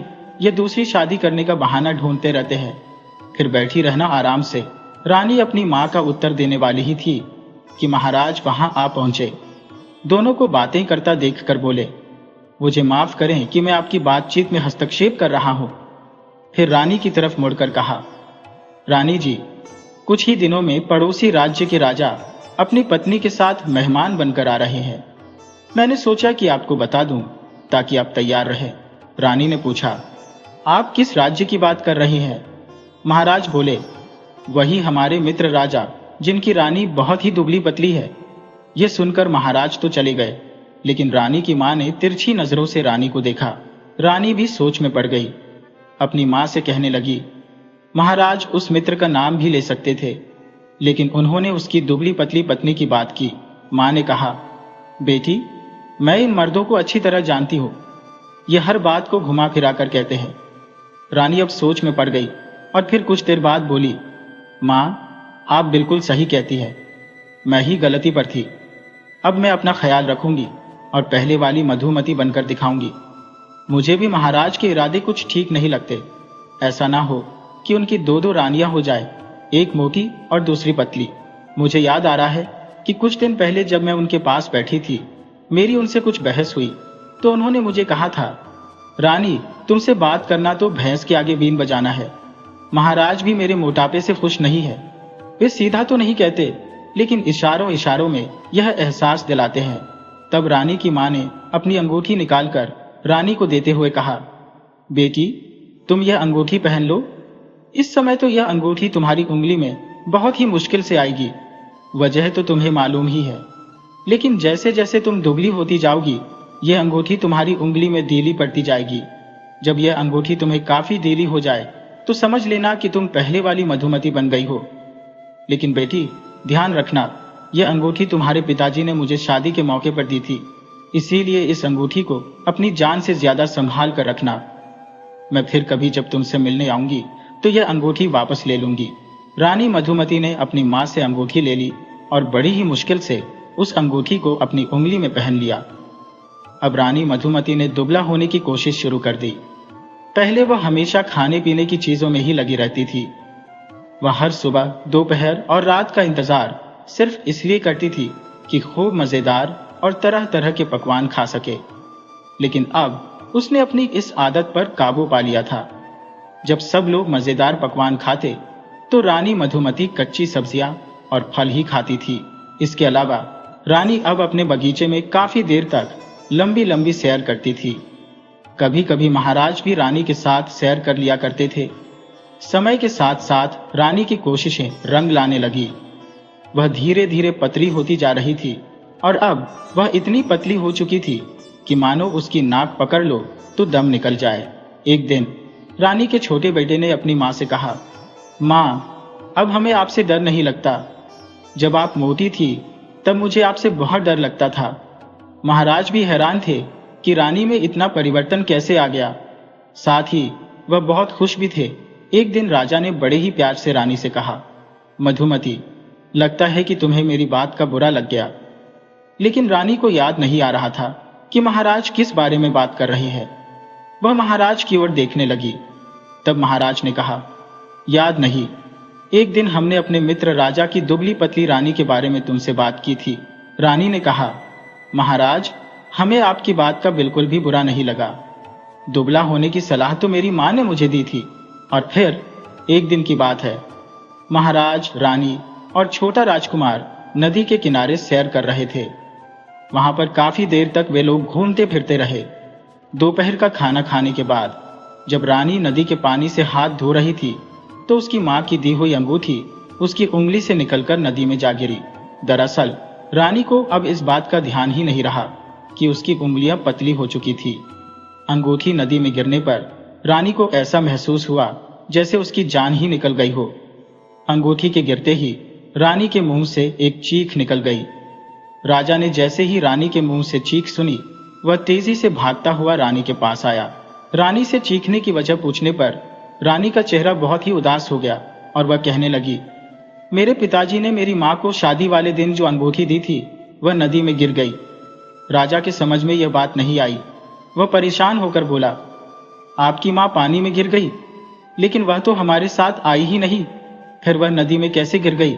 रानी ने कहा, आप समझे नहीं, हमारी माँ ने जो अंगूठी दी थी हम उसकी बात कर रहे हैं। वह अंगूठी मेरी उंगली से फिसलकर नदी में गिर गई है। ये कहने के बाद रानी एक बार फिर से रोने लगी। रानी की माँ, जो महाराज की सास भी थी, अब अंगूठी के खो जाने से नाराज हो जाती। महाराज यह नहीं चाहते थे कि उनकी सास उनसे नाराज हो। रानी की बात सुनकर उन्हें भी चिंता होने लगी। नजदीक ही मछुआरों का एक गांव था। राजा ने अपने साथ आए हुए सिपाहियों को भेजा ताकि वे माहिर गोताखोरों को लेकर आए और अंगूठी की तलाश करें। थोड़ी देर के बाद वहां पर बहुत से गोताखोर पहुंच गए। अब क्योंकि मामला राज परिवार का था, इसीलिए सबको यही लालच था कि अंगूठी मिल जाए तो महाराज उन्हें मुँह मांगा इनाम देंगे। महाराज ने रानी मधुमती को एक पेड़ के नीचे बिठा दिया ताकि जब तक अंगूठी न मिले वह आराम कर सके। इसके बाद वहां पर आए हुए गोताखोरों ने अपना काम शुरू किया। गोताखोर एक के बाद एक नदी में गोता लगाने लगे, लेकिन बड़ी देर तक मेहनत करने के बाद भी वे असफल रहे। अंगूठी नहीं मिली थी। इन गोताखोरों में सरजू नाम का एक नौजवान भी था, जो बचपन से ही मछलियां पकड़ने का काम किया करता था। बचपन से आज तक उसका सारा समय नदी के किनारे या नदी के अंदर ही गुजरा था। उसे इनाम का कोई लालच नहीं था, लेकिन वह महाराज को पसंद करता था, इसीलिए वह उनकी मदद करना चाहता था। सरजू ने नदी की तह तक कई गोते लगाए, लेकिन दूसरों की तरह वह भी नाकामयाब रहा। सरजू को इस बात का बड़ा ही दुख था कि वह महाराज की किसी तरह से भी सहायता न कर सका। कुछ देर में शाम ढलने लगी तो महाराज ने फैसला किया कि अंधेरा होने से पहले महल में पहुंचा जाए।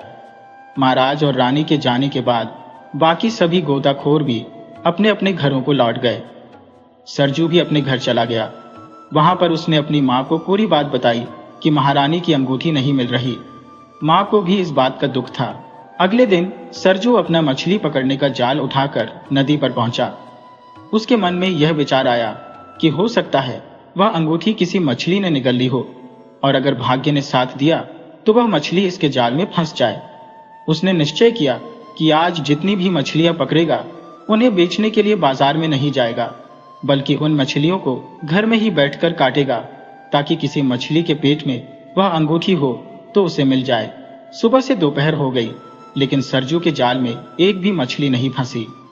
वह बहुत मायूस हो गया, पर उसने हिम्मत नहीं हारी।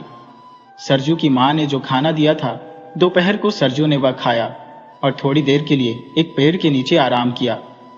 आराम करने के बाद उसने भगवान का नाम लेकर फिर से जाल को नदी में फेंक दिया। जब उसने जाल को बाहर निकाला तो उसमें कोई मछली नहीं थी। शाम तक यही सिलसिला चलता रहा। वह जाल फेंकता और बाहर निकालता, लेकिन जाल हमेशा खाली होता। सूरज अब डूबने लगा था और थोड़ी ही देर में अंधेरा होने वाला था।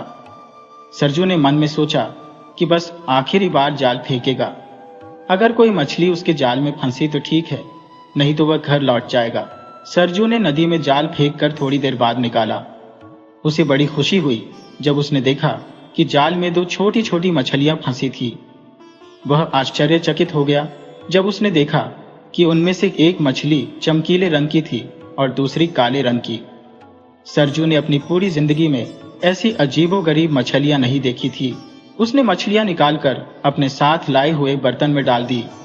जब उसने अपना जाल समेट लिया तो उसके कानों में एक आवाज आई, मछुआरे भाई, हम पर रहम करो, हमें आजाद कर दो। सरजू ने हैरानी से उस बर्तन की तरफ देखा। चमकीली मछली बर्तन से मुंह निकालकर बोल रही थी। एक मछली को इंसानी भाषा में बोलते हुए देखकर सरजू चौंक गया। उसने जाल एक तरफ फेंका और बर्तन की ओर देखते हुए बोला, अरे मछली रानी, फिर से कहना, तुम क्या कह रही हो? तब चमकीली मछली ने फिर से वही कहा जो उसने पहले कहा था। सरजू सोच में पड़ गया। मछली एक बार फिर से बोली, हम 7 रंगों की 7 बहनें हैं। जब हमारी दूसरी रंगों की बहनें हमें अपने साथ नहीं पाएंगी तो रो रो कर उनका बुरा हाल हो जाएगा। हमारी नीली रंग की बहन तो बात बात पर रोने लगती है। हम पर दया करो। सरजू एक बड़ा ही नेक दिल लड़का था। वह मछली से कहने लगा, तुम्हारी बात मैं अगर मान लूं और तुम्हें आजाद कर दूं, लेकिन तुम्हारी इस काले रंग की बहन को छोड़ने के लिए मेरी एक शर्त तुमको माननी होगी। अगर वह शर्त तुम पूरी कर दोगी तो मैं इसे भी छोड़ दूंगा। मछली ने कहा, क्या तुम्हें धन दौलत चाहिए? हम 7 बहनें दिन भर नदी में घूमती रहती हैं। हमने बहुत से कीमती मोती जमा कर रखे हैं। वह मोती अगर मैं तुम्हारे हवाले कर दूं तो क्या तुम मेरी काले रंग की बहन को छोड़ दोगे? हरगिज नहीं। सरजू बोला, मुझे धन दौलत और कीमती मोतियों का कोई लालच नहीं है। मैं तो यह चाहता हूं कि तुम रानी की अंगूठी मुझे नदी में से ढूंढ कर ला दो। इस समय तो रात हो गई है, मैं घर चलता हूं, फिर से आऊंगा। यह कहकर सरजू ने चमकीली मछली को बर्तन से निकालकर नदी में छोड़ दिया और कहने लगा, अब तुम मेरी बात सुन लो मछली रानी, मैं कल फिर आऊंगा। तुम्हारी बहन को मैं अपने साथ लिए जा रहा हूं। तुम मुझे अंगूठी लाकर दे दोगी तो मैं इसको भी आजाद कर दूंगा। मछली ने कहा, मछुआरे भाई, तुम मेरी बहन का ख्याल रखना। ये बारीक पिसे हुए चावल बड़े ही शौक से खाती है। मैं कल सुबह अपनी दूसरी बहनों के साथ अंगूठी की तलाश शुरू कर दूंगी। सरजू घर आ गया। उसने बर्तन को बड़े ही ध्यान से अपने घर में रखा और थोड़े से चावल पीसकर बर्तन में डाल दिए ताकि मछली उन्हें खा सके। अगले दिन सुबह जल्दी उठकर वह नदी पर जा पहुंचा तो चमकीले रंग की मछली बड़ी ही बेचैनी से उसका इंतजार कर रही थी। उसके पीछे उसकी बाकी रंग बिरंगी बहनें झांक झांक कर सरजू को देख रही थी। चमकीली मछली ने अपने मुंह में रानी की अंगूठी दबा रखी थी। अंगूठी देखकर सरजू बहुत ही खुश हो गया। उसने अंगूठी मछली के मुंह से ले ली और काले रंग की मछली को भी पानी में छोड़ दिया। मछली की बाकी बहनें भी खुशी के मारे उछलने लगी। सरजू उनके लिए बहुत से पीसे हुए चावल भी लाया था। उसने चावल पानी में डाल दिए। मछलियां खुश होकर इन चावलों को खाने लगी और फिर सरजू वहां से महल की ओर चल दिया। रानी की अंगूठी को उसने बड़े ही ध्यान से अपनी जेब में छुपा लिया। महाराज के महल के दरवाजे पर पहरेदार खड़े थे। सरजू ने कहा, मैं महाराज से मिलना चाहता हूँ, मुझे उनके पास ले चलो। उसकी बात सुनकर पहले तो पहरेदार कहकहे लगाकर हंसने लगे और फिर एक उनमें से आगे बढ़कर आया। उसने सरजू का कान पकड़ लिया और कहने लगा, तुझे महाराज से क्या काम? क्यों मिलना चाहता है तू महाराज से? सरजू के कान में दर्द होने लगा। वह कहने लगा, अरे भाई, मैंने ऐसा क्या किया है जो तुम ऐसा बर्ताव कर रहे हो? मैं महाराज से क्यों मिलना चाहता हूँ, ये तो मैं उन्हीं को बताऊंगा, तुम्हें नहीं। सरजू की बात सुनकर पहरेदार को और भी गुस्सा आ गया। उसने सरजू को धक्का दिया और कहने लगा, चल निकल यहां से। सरजू गिरते गिरते बचा और बोला, तुम लोग बहुत ही पछताओगे। पहरेदार ने उसकी बात एक भी न सुनी और उसे वहां से भगा दिया। उसी समय राजमहल का माली वहां से गुजर रहा था। सरजू ने उससे कहा, देखो भाई, पहरेदार मेरे साथ कितना बुरा बर्ताव कर रहे हैं। माली ने कहा, अरे यह क्या, पूरी दुनिया ही ऐसी है। यह कहकर वह वहां से चला गया। सरजू भी मायूस होकर वहां से चला आया। पहरेदार के ऐसे बर्ताव से उसका मन बहुत ही उदास हो गया था। अभी वह अपने घर तक नहीं पहुंचा था कि रास्ते में उसे एक शाही काफिला आता हुआ नजर आया। काफिले को देखने के लिए बहुत से लोग जमा थे। सरजू ने किसी आदमी से पूछा तो पता लगा कि यह काफिला रानी साहिबा की मां का है, जो अपनी बेटी से मिलने के लिए महल में जा रही है। यह सुनकर सरजू बड़ा ही खुश हो गया। उसने सोचा कि वह अंगूठी रानी की मां को दे दे तो रानी की मां इसे सही सलामत रानी साहिबा तक पहुंचा देगी। उसने देखा कि काफिले के बीचों बीच एक बड़ी ही सुंदर डोली थी। वह समझ गया कि रानी की मां इस डोली के अंदर है। वह डोली के नजदीक गया और चिल्लाकर बोला, रानी साहिबा की मां। तभी रानी की मां डोली से बाहर निकल आई। सरजू ने वह अंगूठी उन्हें दिखाते हुए कहा, आप महल में जा रही है तो यह अंगूठी रानी साहिबा को दे दीजिएगा। अंगूठी देखकर रानी की मां की आंखें हैरानी से फैल गईं। अरे, यह तो मेरी शादी वाली अंगूठी है। इस अंगूठी को तो मैं लेने के लिए आई हूं, लेकिन तुम्हें यह कहां से मिली? तब सरजू ने उन्हें सारी कहानी बता दी। उन्होंने सरजू को बड़ी ही शाबाशी दी और इनाम के तौर पर मुट्ठी भर स्वर्ण मुद्राएं भी दी और कहा, इन्हें संभाल कर रखो। इसके बाद रानी की मां सरजू को अपने साथ लेकर राजमहल में जा पहुंची। सरजू ने जब महल के पहरेदार की तरफ देखा तो उनसे कहा, तुम लोगों की शिकायत मैं महाराज से करूंगा। दोनों पहरेदार ने जब सरजू को रानी की मां के साथ देखा तो उनके होश उड़ गए और उनके चेहरे का रंग फीका पड़ गया। जब सरजू और रानी की मां दोनों महल के अंदर पहुंचे तो उन्हें देखकर रानी मधुमती के पैरों तले जमीन खिसक गई। वह परेशान हो गई कि अब अंगूठी के बारे में अपनी मां से क्या कहेगी। रानी की मां को अपनी बेटी का चेहरा देखकर उस पर दया आ गई। उसने प्यार से अपनी बेटी के सिर पर हाथ फेरा और कहने लगी, बेटी, तुम परेशान मत हो, अंगूठी को यह नौजवान ढूंढ कर ले आया है। यह सुनकर रानी मधुमती खुशी से झूम उठी। इसी समय महाराज भी वहां पहुंचे। महाराज के पूछने पर सरजू ने सबको सारी बात बता दी। इस अनोखी कहानी को सुनकर सभी लोग दंग रह गए। राजा ने सरजू की प्रशंसा करते हुए कहा, नौजवान, तुम अत्यंत ईमानदार हो। तुम चाहते तो इस अंगूठी को बेचकर हजारों स्वर्ण मुद्राएं प्राप्त कर सकते थे। इस अंगूठी के लौट आने पर मेरी पतली दुबली रानी मधुमती भी अत्यंत खुश है। महाराज ने सरजू को स्वर्ण मुद्राएं इनाम में दी और शाही रथ पर बिठाकर विदा किया। सरजू ने पहरेदार के बुरे बर्ताव की कोई शिकायत नहीं की, वरना पहरेदारों को अपनी नौकरी से हाथ धोना पड़ता। सरजू की मां, जो एक बहुत ही गरीब महिला थी, जब उन्होंने सरजू को मिला हुआ इनाम देखा तो उनकी खुशी का ठिकाना न रहा। कुछ ही समय बाद सरजू ने एक अच्छा सा घर खरीदा और अपना व्यापार शुरू किया। जब भी उसे खाली समय मिलता, वह पिसे हुए चावल लेकर नदी पर जाता और नदी में रहने वाली 7 मछलियों को चावल खिलाता।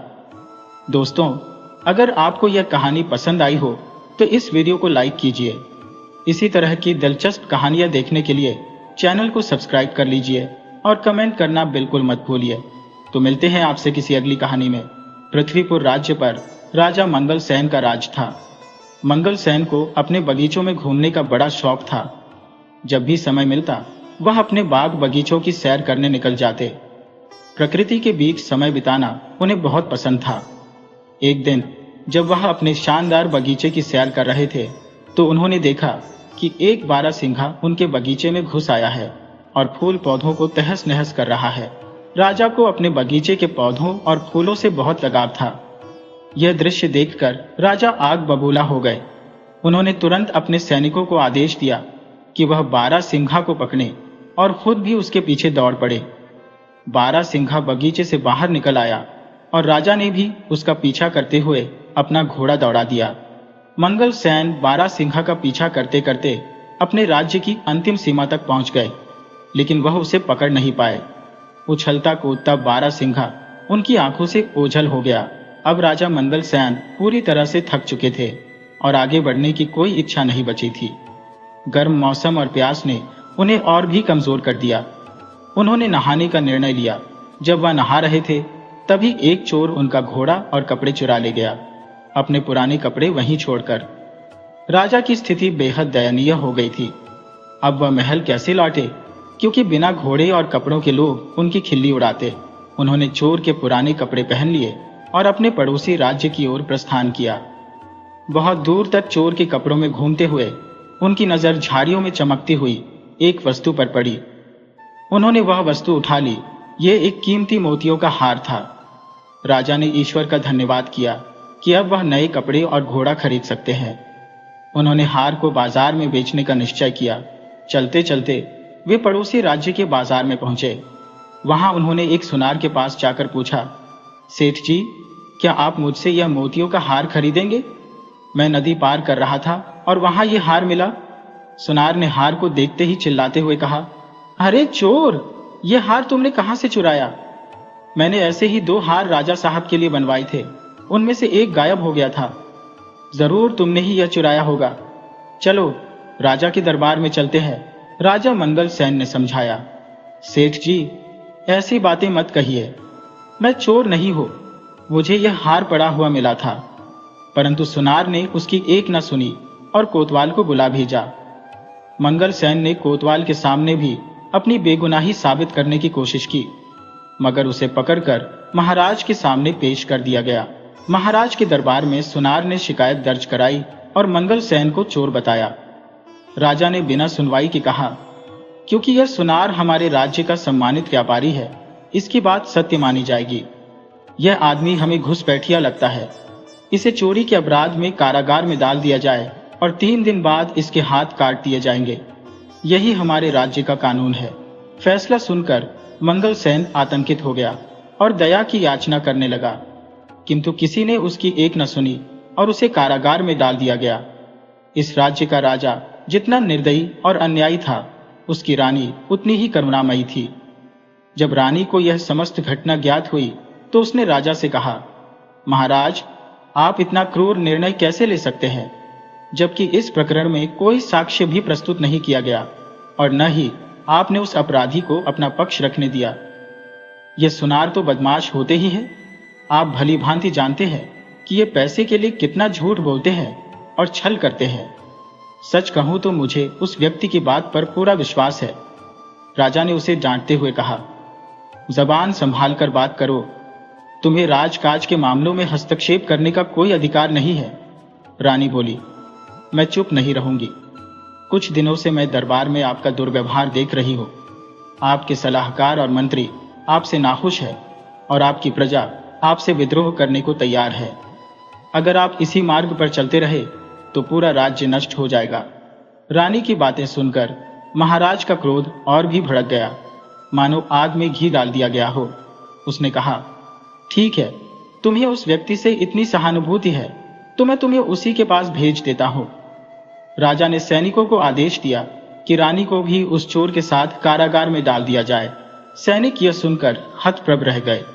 वे चाहते तो नहीं थे, परंतु राजा के आदेश का पालन करना उनकी विवशता थी। सैनिकों ने रानी को मंगल सेन के साथ उसी कारागार में डाल दिया। मंगल सेन ने जब रानी को अपने कारागार में देखा तो आश्चर्यचकित रह गया। रानी ने उसे पूरी बात बताई। अब मंगल सेन और रानी दोनों को ही एक दूसरे से सहानुभूति हो गई थी और उन्होंने रात जागकर बिताई। कारागार के कुछ सैनिक रानी के वफादार थे, किंतु वे महाराज से असंतुष्ट थे। अगली रात रानी अपने वफादार सैनिकों की सहायता से मंगल सेन को साथ लेकर कारागार से फरार हो गई। दोनों भागकर राज्य से दूर एक वन में जा पहुंचे और झोपड़ी बनाकर वहां रहने लगे। मंगल सेन को कारागार में अनेक यातनाएं दी गई थी, जिसके कारण वह अस्वस्थ रहने लगा था। रानी ने उसकी बड़ी सेवा की जब तक कि मंगल सेन स्वस्थ नहीं हो गया। शीघ्र ही रानी मंगल सेन को पसंद करने लगी। मंगल सेन ने भी रानी के प्रेम का प्रतिदान प्रेम से ही दिया और दोनों ने विवाह कर लिया। मंगल सेन जंगल से लकड़ियां काट कर बेचने लगा, जिससे वे अपना जीवन निर्वाह करने लगे थे। कुछ महीनों बाद मंगल सेन की पत्नी ने एक सुंदर बालक को जन्म दिया। एक दिन की बात है, जब मंगल सेन की पत्नी जंगल में कुछ फल तोड़ने गई हुई थी। उसका पति और बच्चा सोए हुए थे। अपने बच्चे को वह मंगल सेन की निगरानी में छोड़ गई थी। घुटनों के बल चलते चलते बच्चा नजदीक के कुएं के पास जा पहुंचा और कुएं में गिर गया। जब मंगल सेन की आंख खुली तो बच्चे को वहां ना पाकर वह बहुत ही दुखी हुआ। वह बिल्कुल पागल सा हो गया और चिल्ला चिल्ला कर रोने लगा। कहने लगा, लगता है कि मेरे बच्चे को किसी जंगली जानवर ने खा लिया है। अब मैं क्या करूं? इसकी मां को मैं क्या मुंह दिखाऊंगा? शाम के समय जब उसकी पत्नी जंगल से लौटी तो यह जानकर वह भी दुखी हुई कि उसका बच्चा वहां पर नहीं था। पर वह एक बहुत ही बहादुर और समझदार स्त्री थी, इसीलिए उसने खुद भी धीरज रखा और अपने पति को भी समझाया, हमारी किस्मत में ऐसा ही लिखा हुआ था, आप दुख मत कीजिए। रात के समय मंगल सेन सो नहीं सका। वह अपने बच्चे के बारे में ही सोचता रहा और उसी को याद करता रहा। ये उसके लिए अच्छा ही हुआ कि वह सो ना पाया, क्योंकि रात के तीसरे पहर दो पक्षी उनके दरवाजे पर लगे हुए एक पेड़ पर आकर बैठ गए और आपस में बातें करने लगे। एक पक्षी ने कहा, दोस्त देखो, दुनिया में कितनी मुश्किलें हैं। जरा देखो इस आदमी के साथ क्या हुआ। इसको अपना देश छोड़ना पड़ा और बेचारा दूसरे देश में भिखारी की तरह रह रहा है, जहां उसको बड़े अन्यायपूर्ण ढंग से सजा दी गई। और अब यह अपने सुंदर से बेटे के दुख में परेशान भी है। इसका बेटा कल दोपहर से ही इस कुएं में गिर गया था। दूसरा पक्षी बोला, इन बेचारे लोगों को क्या क्या परेशानियां उठानी पड़ी। क्या इनके लिए कुछ किया नहीं जा सकता? हाँ, किया जा सकता है। अगर मंगल सेन इस कुएं में कूद जाए तो वह आसानी से अपने बच्चे को बचा सकता है, क्योंकि वह बच्चा अभी भी कुएं में जिंदा है। राजा मंगल सेन ने उन दोनों पक्षियों की बातें सुनी तो उसे सुनकर बड़ा ही आश्चर्य हुआ और खुशी भी हुई। जैसे ही सुबह हुई, उसने अपनी पत्नी को जगाया और उससे रात वाली बात बताई और उसकी सलाह मांगी। रानी बोली, आप पक्षियों की बातें मानकर कुएं में कूद जाइए। राजा उसी समय कुएं में कूद गया और उसने अपने बच्चे की जान बचा ली। इस घटना के कुछ दिनों बाद जब मंगल सेन और रानी सो रहे थे तो अचानक कुछ आहट सुनकर वे चौंक गए। बाहर देखा तो कुछ सैनिकों ने उन्हें घेर रखा था। वे भय से कांपने लगे कि शत्रु राजा ने उन्हें फिर से पकड़ने के लिए सैनिक भेजे हैं। परंतु तभी मंगल सेन का एक पुराना मंत्री उनके सामने आया और अपने राजा को प्रणाम करते हुए बोला, महाराज, आखिर हमने आपको ढूंढ ही लिया। उसे देखकर मंगल सेन बहुत खुश हुआ। तब मंत्री ने बताया कि उसने अपने गुप्तचरों की सहायता से मंगल सेन को ढूंढने में सफलता प्राप्त की है और यह भी बताया कि उनके राज्य की जनता बेसब्री से उनका इंतजार कर रही है। अब राजा अपनी पत्नी और बच्चे के साथ अपने राज्य वापस चला गया। मंगल सेन फिर से अपनी राजगद्दी पर बैठ गया और पहले की तरह ही शासन करने लगा। गद्दी पर बैठते ही मंगल सेन ने सबसे पहला यह काम किया कि अपनी सेना को लेकर उसने उस राजा पर आक्रमण कर दिया जिसने उसके साथ बुरा व्यवहार किया था। इस युद्ध में मंगल सेन जीत गया और वह दूसरा राजा हार गया। शत्रु राजा मंगल सेन से दया की भीख मांगने लगा। शत्रु राजा ने बताया कि दुष्ट सुनार की वजह से उसने मंगल सेन के साथ ऐसा व्यवहार किया था। अब वह उसे सजा देगा। शत्रु राजा को गिड़गिड़ाते हुए देखकर मंगल सेन को उस पर दया आ गई और उसने उसे माफ कर दिया और छोड़ दिया। उसके बाद पूरे राज्य में शांति और खुशहाली फैल गई। मंगल सेन अब अपनी पत्नी और बच्चे के साथ एक खुशहाल जीवन बिताने लगा। सारी प्रजा अपने राजा के साथ साथ नई रानी और उसके बच्चे को पाकर बहुत प्रसन्न थी।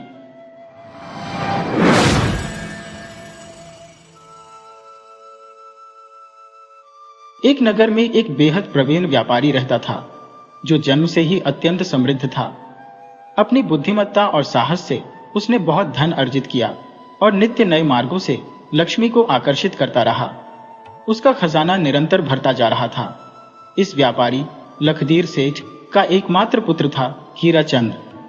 अत्यधिक लाड प्यार से पाला गया यह बेटा बड़ा होकर बिगड़े सांड के समान हो गया। हीराचंद पूरा दिन आवारागर्दी में व्यतीत करता और कामकाज से उसका कोई वास्ता नहीं था। वह बुरे मित्रों की संगत में फंस चुका था, जिनसे उसमें अनेक बुरी आदतें आ गईं। वह अपने मित्रों के साथ भोजन पानी के लिए धन खर्च करता, जुआ खेलता, चोरी करता और नाचने वाली के पास जाता। लखदीर सेठ को यह देख अत्यधिक चिंता होने लगी कि उनका पुत्र हाथ से निकल चुका है। बेटे की चिंता में लखदीर सेठ कमजोर होते गए और चिंता रूपी कीड़ा उन्हें धीरे धीरे खाने लगा। कुछ समय पश्चात सेठ जी ने खाट पकड़ ली और उन्हें लगा कि उनका अंत निकट है। उन्होंने हीराचंद को अपने पास बुलाया और कहा, बेटा, जब मैं नहीं रहूंगा तो चिंता मत करना। तुम्हारे लिए एक समृद्ध परिवार छोड़कर जा रहा हूं, लेकिन तुम्हारी कुछ बुरी आदतें हैं जो तुम्हें बर्बाद कर देंगी। अगर तुम कामकाज कुछ न करो और धन उड़ाते रहो तो कुबेर का खजाना भी खाली हो जाएगा। सेठ ने आगे कहा, मुझे स्पष्ट दिख रहा है कि तुम्हारा भविष्य उज्जवल नहीं है। कल को अगर तुम किसी मुश्किल में फंस जाओ तो एक उपाय करना। हीराचंद ने पूछा, क्या उपाय बापू? सेठ ने कहा, तुम रोज सुबह उठकर पहली बार लक्ष्मीचंद सेठ का मुंह देखना, फिर जो भी काम करना हो उसे करना।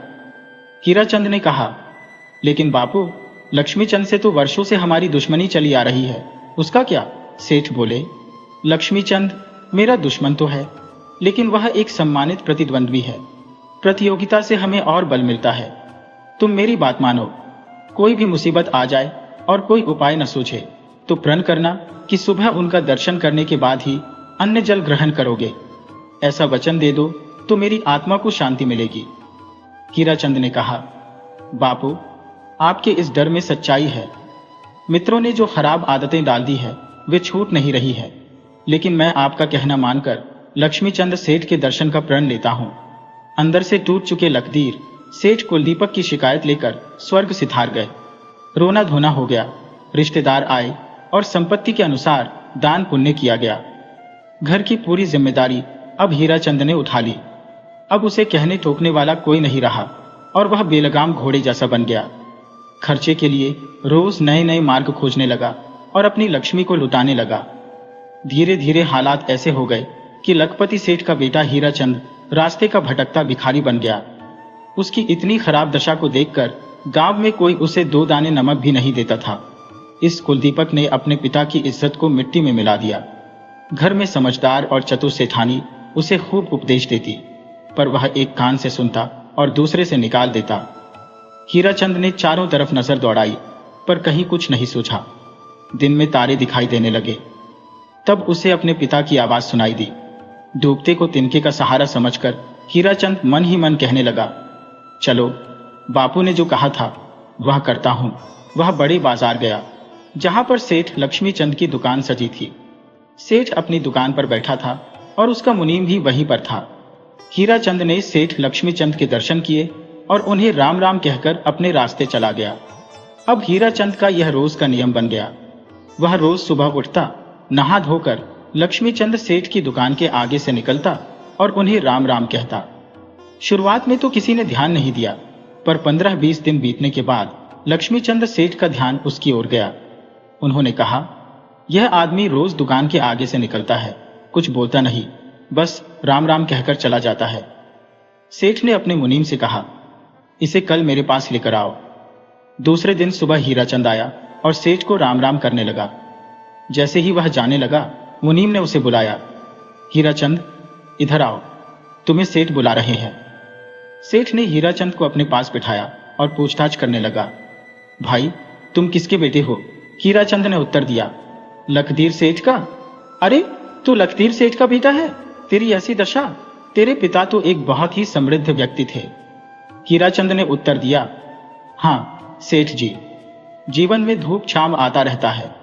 मरते समय मेरे पिता ने कहा था कि जब बुरे दिन आए तो प्रतिदिन उठकर लक्ष्मीचंद सेठ का मुंह देखना और राम राम करना। लक्ष्मीचंद सेठ ने पूछा, लेकिन भाई, तुम्हारा उद्देश्य क्या है? तुम्हें रुपए पैसे की जरूरत है? व्यापार धंधा करना हो तो मैं तुम्हारा सहयोग कर सकता हूं। ना सेठ जी, ना, किसी उद्देश्य से मैं यहां नहीं आता, बल्कि मेरे पिता ने कहा था कि बुरे दिनों में सुबह उठकर सेठ का मुंह देखना और राम राम करना, बस इसीलिए आता हूं। अच्छा, कोई बात नहीं, पर जरा दिल की खिड़की खोलकर बता कि तेरी ऐसी दशा क्यों हुई? सेठ, मेरे अंदर कुछ बुरी आदतें आ गई हैं, उन्हीं की वजह से मैं डूबता जा रहा हूं। ऐसी कौन सी आदतें हैं? मित्रों के साथ नाश्ता पानी करना, जुआ खेलना, चोरी करना, और नाचने वालियों के पास जाना। यह सुनकर लक्ष्मीचंद सेठ घर के अंदर एकांत में चले गए। थोड़ी देर सोचने के बाद लक्ष्मीचंद सेठ के दिल में एकदम रोशनी हुई। वे बोले, लखदीर सेठ को मुझ पर इतना भरोसा था कि अपने बिगड़े बेटे की देखभाल मुझे सौंप गए। बिगड़ी बाजी को सुधारकर गाड़ी पटरी पर चढ़ाई तो ही मेरा नाम लक्ष्मीचंद होगा। लक्ष्मीचंद ने मन ही मन हीराचंद को सुधारने का निश्चय कर लिया। उन्होंने अपने मुनीम को हुक्म दिया, प्रतिदिन हीराचंद को नगद 100 रुपए दे देना। रोज उठते ही हीराचंद को 100 मिलने लगे। फिर क्या था, हीराचंद ने मित्रों के साथ मिलकर नाश्ता पानी उड़ाना शुरू कर दिया। मुफ्त में मिल रहा था तो मित्रगण भी पीछे क्यों रहते, उसकी महफिलें फिर से सजने लगी। इसके बाद हीराचंद ने सोचा, चलो बहुत दिन हो गए जुआ नहीं खेला, आज दिल खोलकर खेला जाए। ऐसा करते करते एक सप्ताह बीत गया। एक दिन लक्ष्मीचंद सेठ ने हीराचंद से पूछा, क्या हालचाल है? हीराचंद ने कहा, मैं तो आनंद में हूं सेठ जी, आपकी तरफ से रोज 100 रुपए मिल जाते हैं, फिर किस बात की चिंता और क्या फिक्र? लक्ष्मीचंद सेठ ने सोचा, अच्छा यह तो आसमान में उड़ रहा है, इसे तो कोई फर्क ही नहीं पड़ा। फिर बोले, तू मेरी एक बात सुन और मेरा कहा मान। अब जो भी कहोगे उसे मैं अपना कर्तव्य समझकर करूंगा। तुम सब दोस्त मिलकर जुआ खेलते हो तो उनसे पूछो कि वे कितने समय से जुआ खेलते हैं और कितना आज तक जीत पाए हैं। इतना पूछकर कल मुझे बताना। ठीक है सेठ जी, मैं पूछ लूंगा, इसमें क्या है। उस दिन हीराचंद ने अपने दोस्तों से पूछा, तुम कितने समय से जुआ खेल रहे हो? श्रुति ने उत्तर दिया, हमारा पूरा जीवन इसी में चला गया, सुबह से शाम तक यही काम है। बोलो, अब तुम्हें क्या कहना है? अच्छा, तो इस जुए से तुम कितना पैसा बचा लेते हो? बचाने की तो बात ही क्या है, जिस रास्ते आता है उसी रास्ते चला जाता है। आज तक तो एक कौड़ी भी नहीं कमा पाए। ना सेठ जी, ना किसी उद्देश्य से मैं यहां नहीं आता, बल्कि मेरे पिता ने कहा था कि बुरे दिनों में सुबह उठकर सेठ का मुंह देखना और राम राम करना, बस इसीलिए आता हूं। अच्छा कोई बात नहीं, पर जरा दिल की खिड़की खोलकर बता कि तेरी ऐसी दशा क्यों हुई? सेठ, मेरे अंदर कुछ बुरी आदतें आ गई है, उन्हीं की वजह से मैं डूबता जा रहा हूं। ऐसी कौन सी आदतें हैं? मित्रों के साथ नाश्ता पानी करना, जुआ खेलना, चोरी करना और नाचने वालियों के पास जाना। यह सुनकर लक्ष्मीचंद सेठ घर के अंदर एकांत में चले गए। थोड़ी देर सोचने के बाद लक्ष्मीचंद सेठ के दिल में एकदम रोशनी हुई। वे बोले, लखदीर सेठ को मुझ पर इतना भरोसा था कि अपने बिगड़े बेटे की देखभाल मुझे सौंप गए। बिगड़ी बाजी को सुधारकर गाड़ी पटरी पर चढ़ाई तो ही मेरा नाम लक्ष्मीचंद होगा। लक्ष्मीचंद ने मन ही मन हीराचंद को सुधारने का निश्चय कर लिया। उन्होंने अपने मुनीम को हुक्म दिया, प्रतिदिन हीराचंद को नगद 100 रुपए दे देना। रोज उठते ही हीराचंद को 100 मिलने लगे। फिर क्या था, हीराचंद ने मित्रों के साथ मिलकर नाश्ता पानी उड़ाना शुरू कर दिया। मुफ्त में मिल रहा था तो मित्रगण भी पीछे क्यों रहते, उसकी महफिलें फिर से सजने लगी। इसके बाद हीराचंद ने सोचा, चलो बहुत दिन हो गए जुआ नहीं खेला, आज दिल खोलकर खेला जाए। ऐसा करते करते एक सप्ताह बीत गया। एक दिन लक्ष्मीचंद सेठ ने हीराचंद से पूछा, क्या हालचाल है? हीराचंद ने कहा, मैं तो आनंद में हूं सेठ जी, आपकी तरफ से रोज 100 रुपए मिल जाते हैं, फिर किस बात की चिंता और क्या फिक्र? लक्ष्मीचंद सेठ ने सोचा, अच्छा यह तो आसमान में उड़ रहा है, इसे तो कोई फर्क ही नहीं पड़ा। फिर बोले, तू मेरी एक बात सुन और मेरा कहा मान।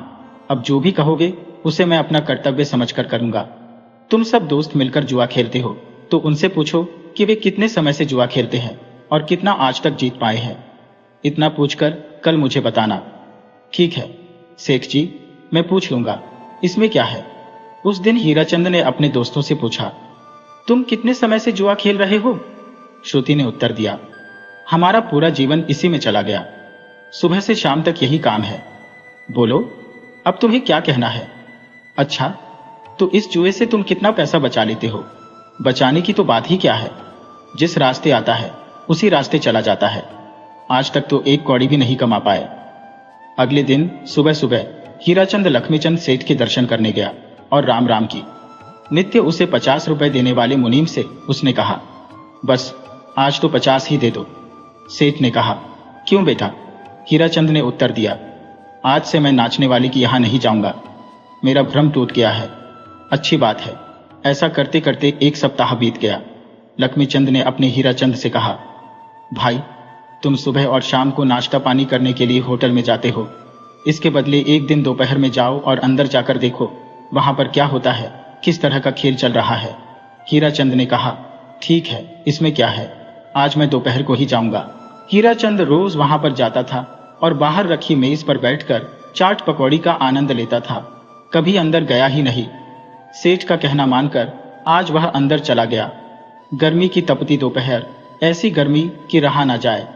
काम का आटा गूंथ रहे थे, खुले बदन से पसीना टपक रहा था, मुंह से लार भी गिरे तो वह भी आटे के साथ कुछ मिल जाए। यह सब उसने अपनी आंखों से देखा। कभी कभी तो नाक का पानी भी गिरता था, मकड़ियां उसमें दब जाती थी, वह निकालकर ढेर में रखती जाती थी। हीराचंद को यह सब देखकर अधीरता होने लगी। उसने कहा, आज तक मैं ऐसा गंदा और मटमैला ही खाता रहा, इसकी अपेक्षा घर का भोजन कितना बेहतर है। उसने होटल का त्याग कर दिया और मन ही मन में निश्चय किया कि आज के बाद कभी इस होटल की सीढ़ियों पर कदम नहीं रखेगा।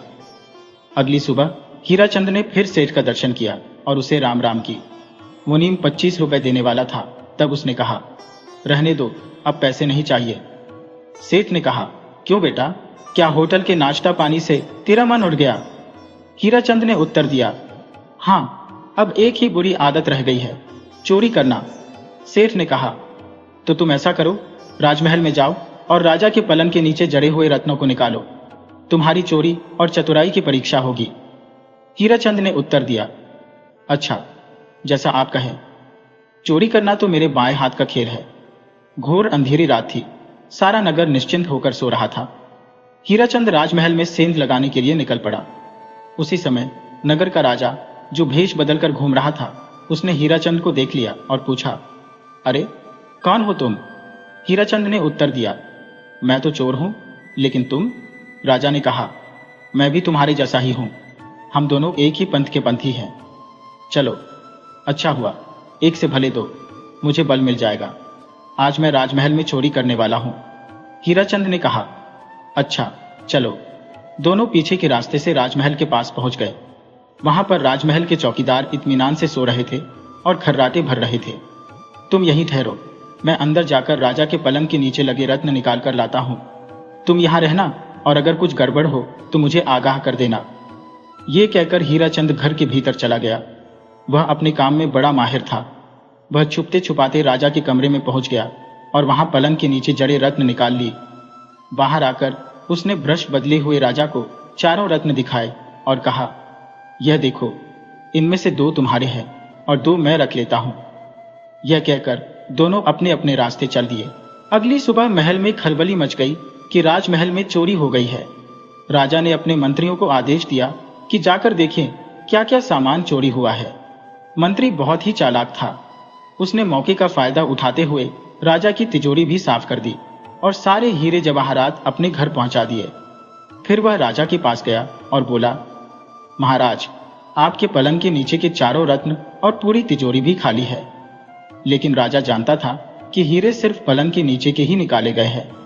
फिर भी वह मंत्री की बेईमानी देखकर चुप ही रहा। इधर हीराचंद उन चारों रत्नों को लेकर सेठ जी के पास पहुंचा और उन्हें दिखाया। सेठ ने कहा, शाबाश, तुझमें तो बहुत हिम्मत है और सच बोलने के कारण मेरे मन में तेरे लिए सम्मान का भाव उत्पन्न हो रहा है। उधर राजा ने सोचा कि चोर सच्चा है और मेरे हिस्से की 2 रत्न भी मुझे लौटा गया। हिम्मत वाला और बहादुर भी था। अगर मैं ढूंढूंगा तो शायद वह हाजिर हो जाए और न भी हुआ तो भी अच्छा। राजा ने पूरे नगर में ढिंढोरा पिटवा दिया कि जिसने चारों रत्न चुराए हैं वह राजा के सामने हाजिर हो जाए तो उसे अभयदान दिया जाएगा, उसकी जान बख्श दी जाएगी। लक्ष्मीचंद सेठ और हीराचंद दोनों रत्न लेकर राजा के महल में हाजिर हुए। राजा ने कहा, व्यापारी का बेटा होते हुए भी ऐसे काम में लग गया। लक्ष्मीचंद ने जड़ से लेकर छोटी तक सारी कहानी राजा को बताई। सुनकर राजा आश्चर्यचकित हो गया। फिर राजा ने अपने मंत्री को बुलाया और कहा, राजमहल में कितनी चोरी हुई है? सारी सच्चाई हीराचंद के सामने उजागर हुई। राजा ने कहा, अगर रत्न ही नहीं चुराए थे तो तिजोरी कैसे खाली हो गई? राजा ने मंत्री के घर की तलाशी करवाई और चोरी का सारा माल पकड़ा गया। राजा ने मंत्री से कहा, यह अच्छा नहीं किया तुमने। उसी समय मंत्री को गिरफ्तार करने का आदेश दे दिया गया। राजा ने हीराचंद की ओर देखा और कहा, तुम इतने चतुर और होशियार होते हुए भी इस तरह के काम में क्यों लगे हो? मेरी मानो, मैं तुम्हें अपने राज खजाने से एक बड़ा इनाम देता हूं। इस इनाम से तुम अपना व्यापार फिर से शुरू करो और अपने पिता का नाम रोशन करो। अब हीराचंद की सारी बुरी आदतें छूट चुकी थी। उसने राज द्वारा मिले हुए धन का उपयोग करते हुए फिर से एक नया व्यापार खड़ा कर लिया और एक इज्जतदार जिंदगी जीने लगा।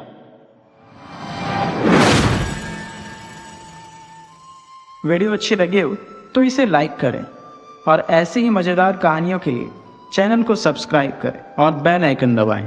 ज़्यादा से ज़्यादा अपने दोस्तों को शेयर करें। धन्यवाद।